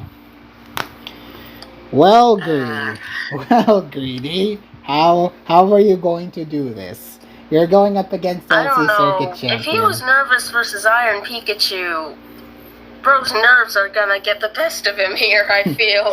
Yeah, I'm sorry, Greedy. He's gonna be 0-3. Oh my god. It's terrible. That is terrible. I don't see them winning here either. I'm going Envy. I'm going Envy too. But the pick has some faith in Greedy. Yeah, Greedy has some, at least, box representation. Monotype. We saw Royal Reloaded versus Twinkay. How do we do this? Who are you picking? Twinkay. Yeah. I'm going Twinkay as well. Like, I think they're both 0-2, but at least it's not quite as bad for Twinkay. Yeah, he got... remember, week 1, he had to suffer a 200-turn game, so... Just as a feather in your cap. So, Twinkay to win. His losses haven't been terrible. So, let's see who picks. It picks Twinkay. Yeah. See, doubles, oh yeah, we have Sea Life versus Kinu. The man who got regional cucked last week. Right? By PokeMD? Yep, he lost in the regional to Pokegame. Yeah, but he's coming back with a vengeance against Sea Life. Who you picking? In fact, the fact that he was doing that regional is why I assume he wasn't slotted in last week. Oh, definitely. So, who you picking? Who are you picking? It's a curious matchup, but I think I'm going with Kino. Me too. But the pick says Sea Life. I don't blame him. I don't blame Pick. I mean, Sea Life could win. But, yeah, it's... Kino did really well at the regional, by the way. He just barely did not make top cut. Because he lost to Pokegame. Yeah, in the final round of Swiss. That's what it came down to. Yep. Ranbat's best of 3. We actually got to predict the Rans game this time. Dunox versus Hammy.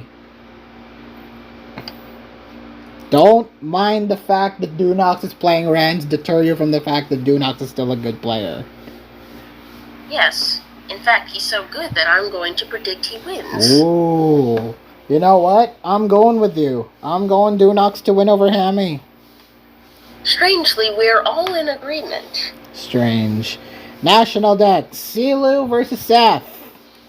Seth was thrown a bone last week. But he's up against Silu, who's 2-0. Has been quite possibly the best player for Nat decks so far. So far. I'm picking Silu. Who are you picking? I'm picking Silu as well. Alright, final 12 games. God damn it. We have the Cinnabar Charizards versus the Jubilife Jirachis. First up is Ubers, where we see Zoe Cafe versus the Ice Master. This is actually a hype match. Not gonna lie. It's a curious match. Both players are pretty good at Ubers, so I'm kind of interested to see how these two match up, especially after competing in Ubers pools for so long. I don't know how many times Ice and Zoe have faced, but I know Zoe has beaten Ice before. I have, yeah. Who are you picking? I'll go Ice Master for consistency's sake and because I'm more familiar with him, but we should not be surprised if Zoe takes this. Yeah, I'm going with the Uwu Master as well. I'm more familiar with their plays, but Zoe can turn it up. I'm not gonna underestimate Zoe. They can be good. They have shown that they can be good. Oh, for real? I mean, they only lost last week to Focus Misses. Yeah. Hopefully that doesn't happen again, because Zoe would have rioted. All right.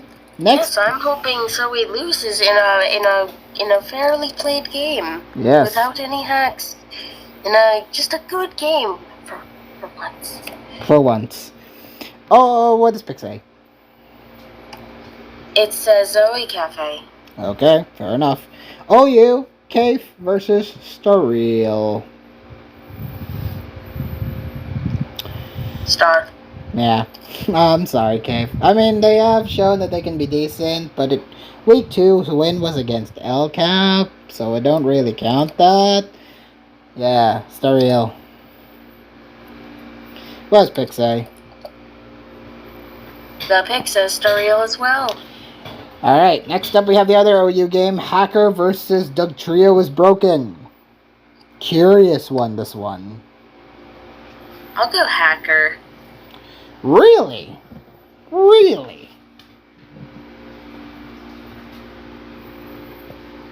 Yeah, I think they're better. Okay. I'm going Dougie. I'm thinking Doug Trio is Broken is the better player here.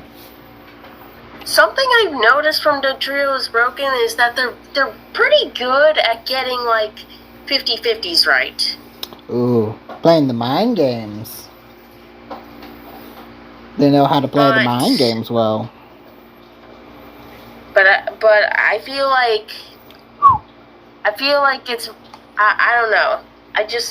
I feel like we're not going to get a match that relies on that sort of thing. Yeah, I don't think so either. I think this is just going to be a clean game between both of them. I think Dougie will win. You think Hacker will win? What does Pick say? That Pick says Hacker. Okay, I'm all alone in this. Yu-Yu, we have Seraph Z versus Hax Lolo. Think Hax Lolo... One of them beat Ziri last week. So, are you gonna pick him? You know who I'm picking. You're really gonna pick Hax Lolo, aren't you? I'm picking Seraph! I am kidding. I was kidding. I'm also picking Seraph, actually. Yes, you see, the only one stupid enough here to pick Hax Lolo is the Pick. Yeah. Which did. Yeah. Seraph Z to win here. RU, we have Joel X Leaf versus Eevee. What do you think? What? I have no idea.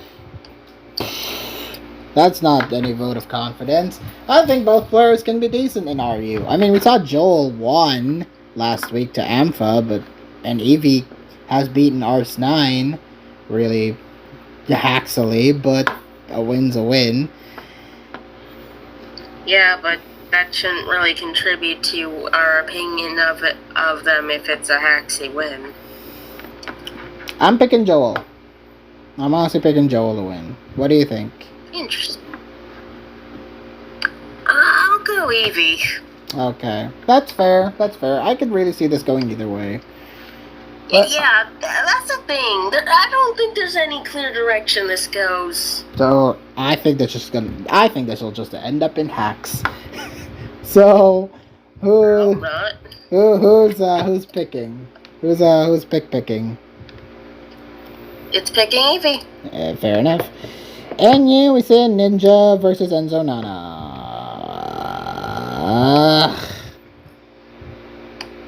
Ninja.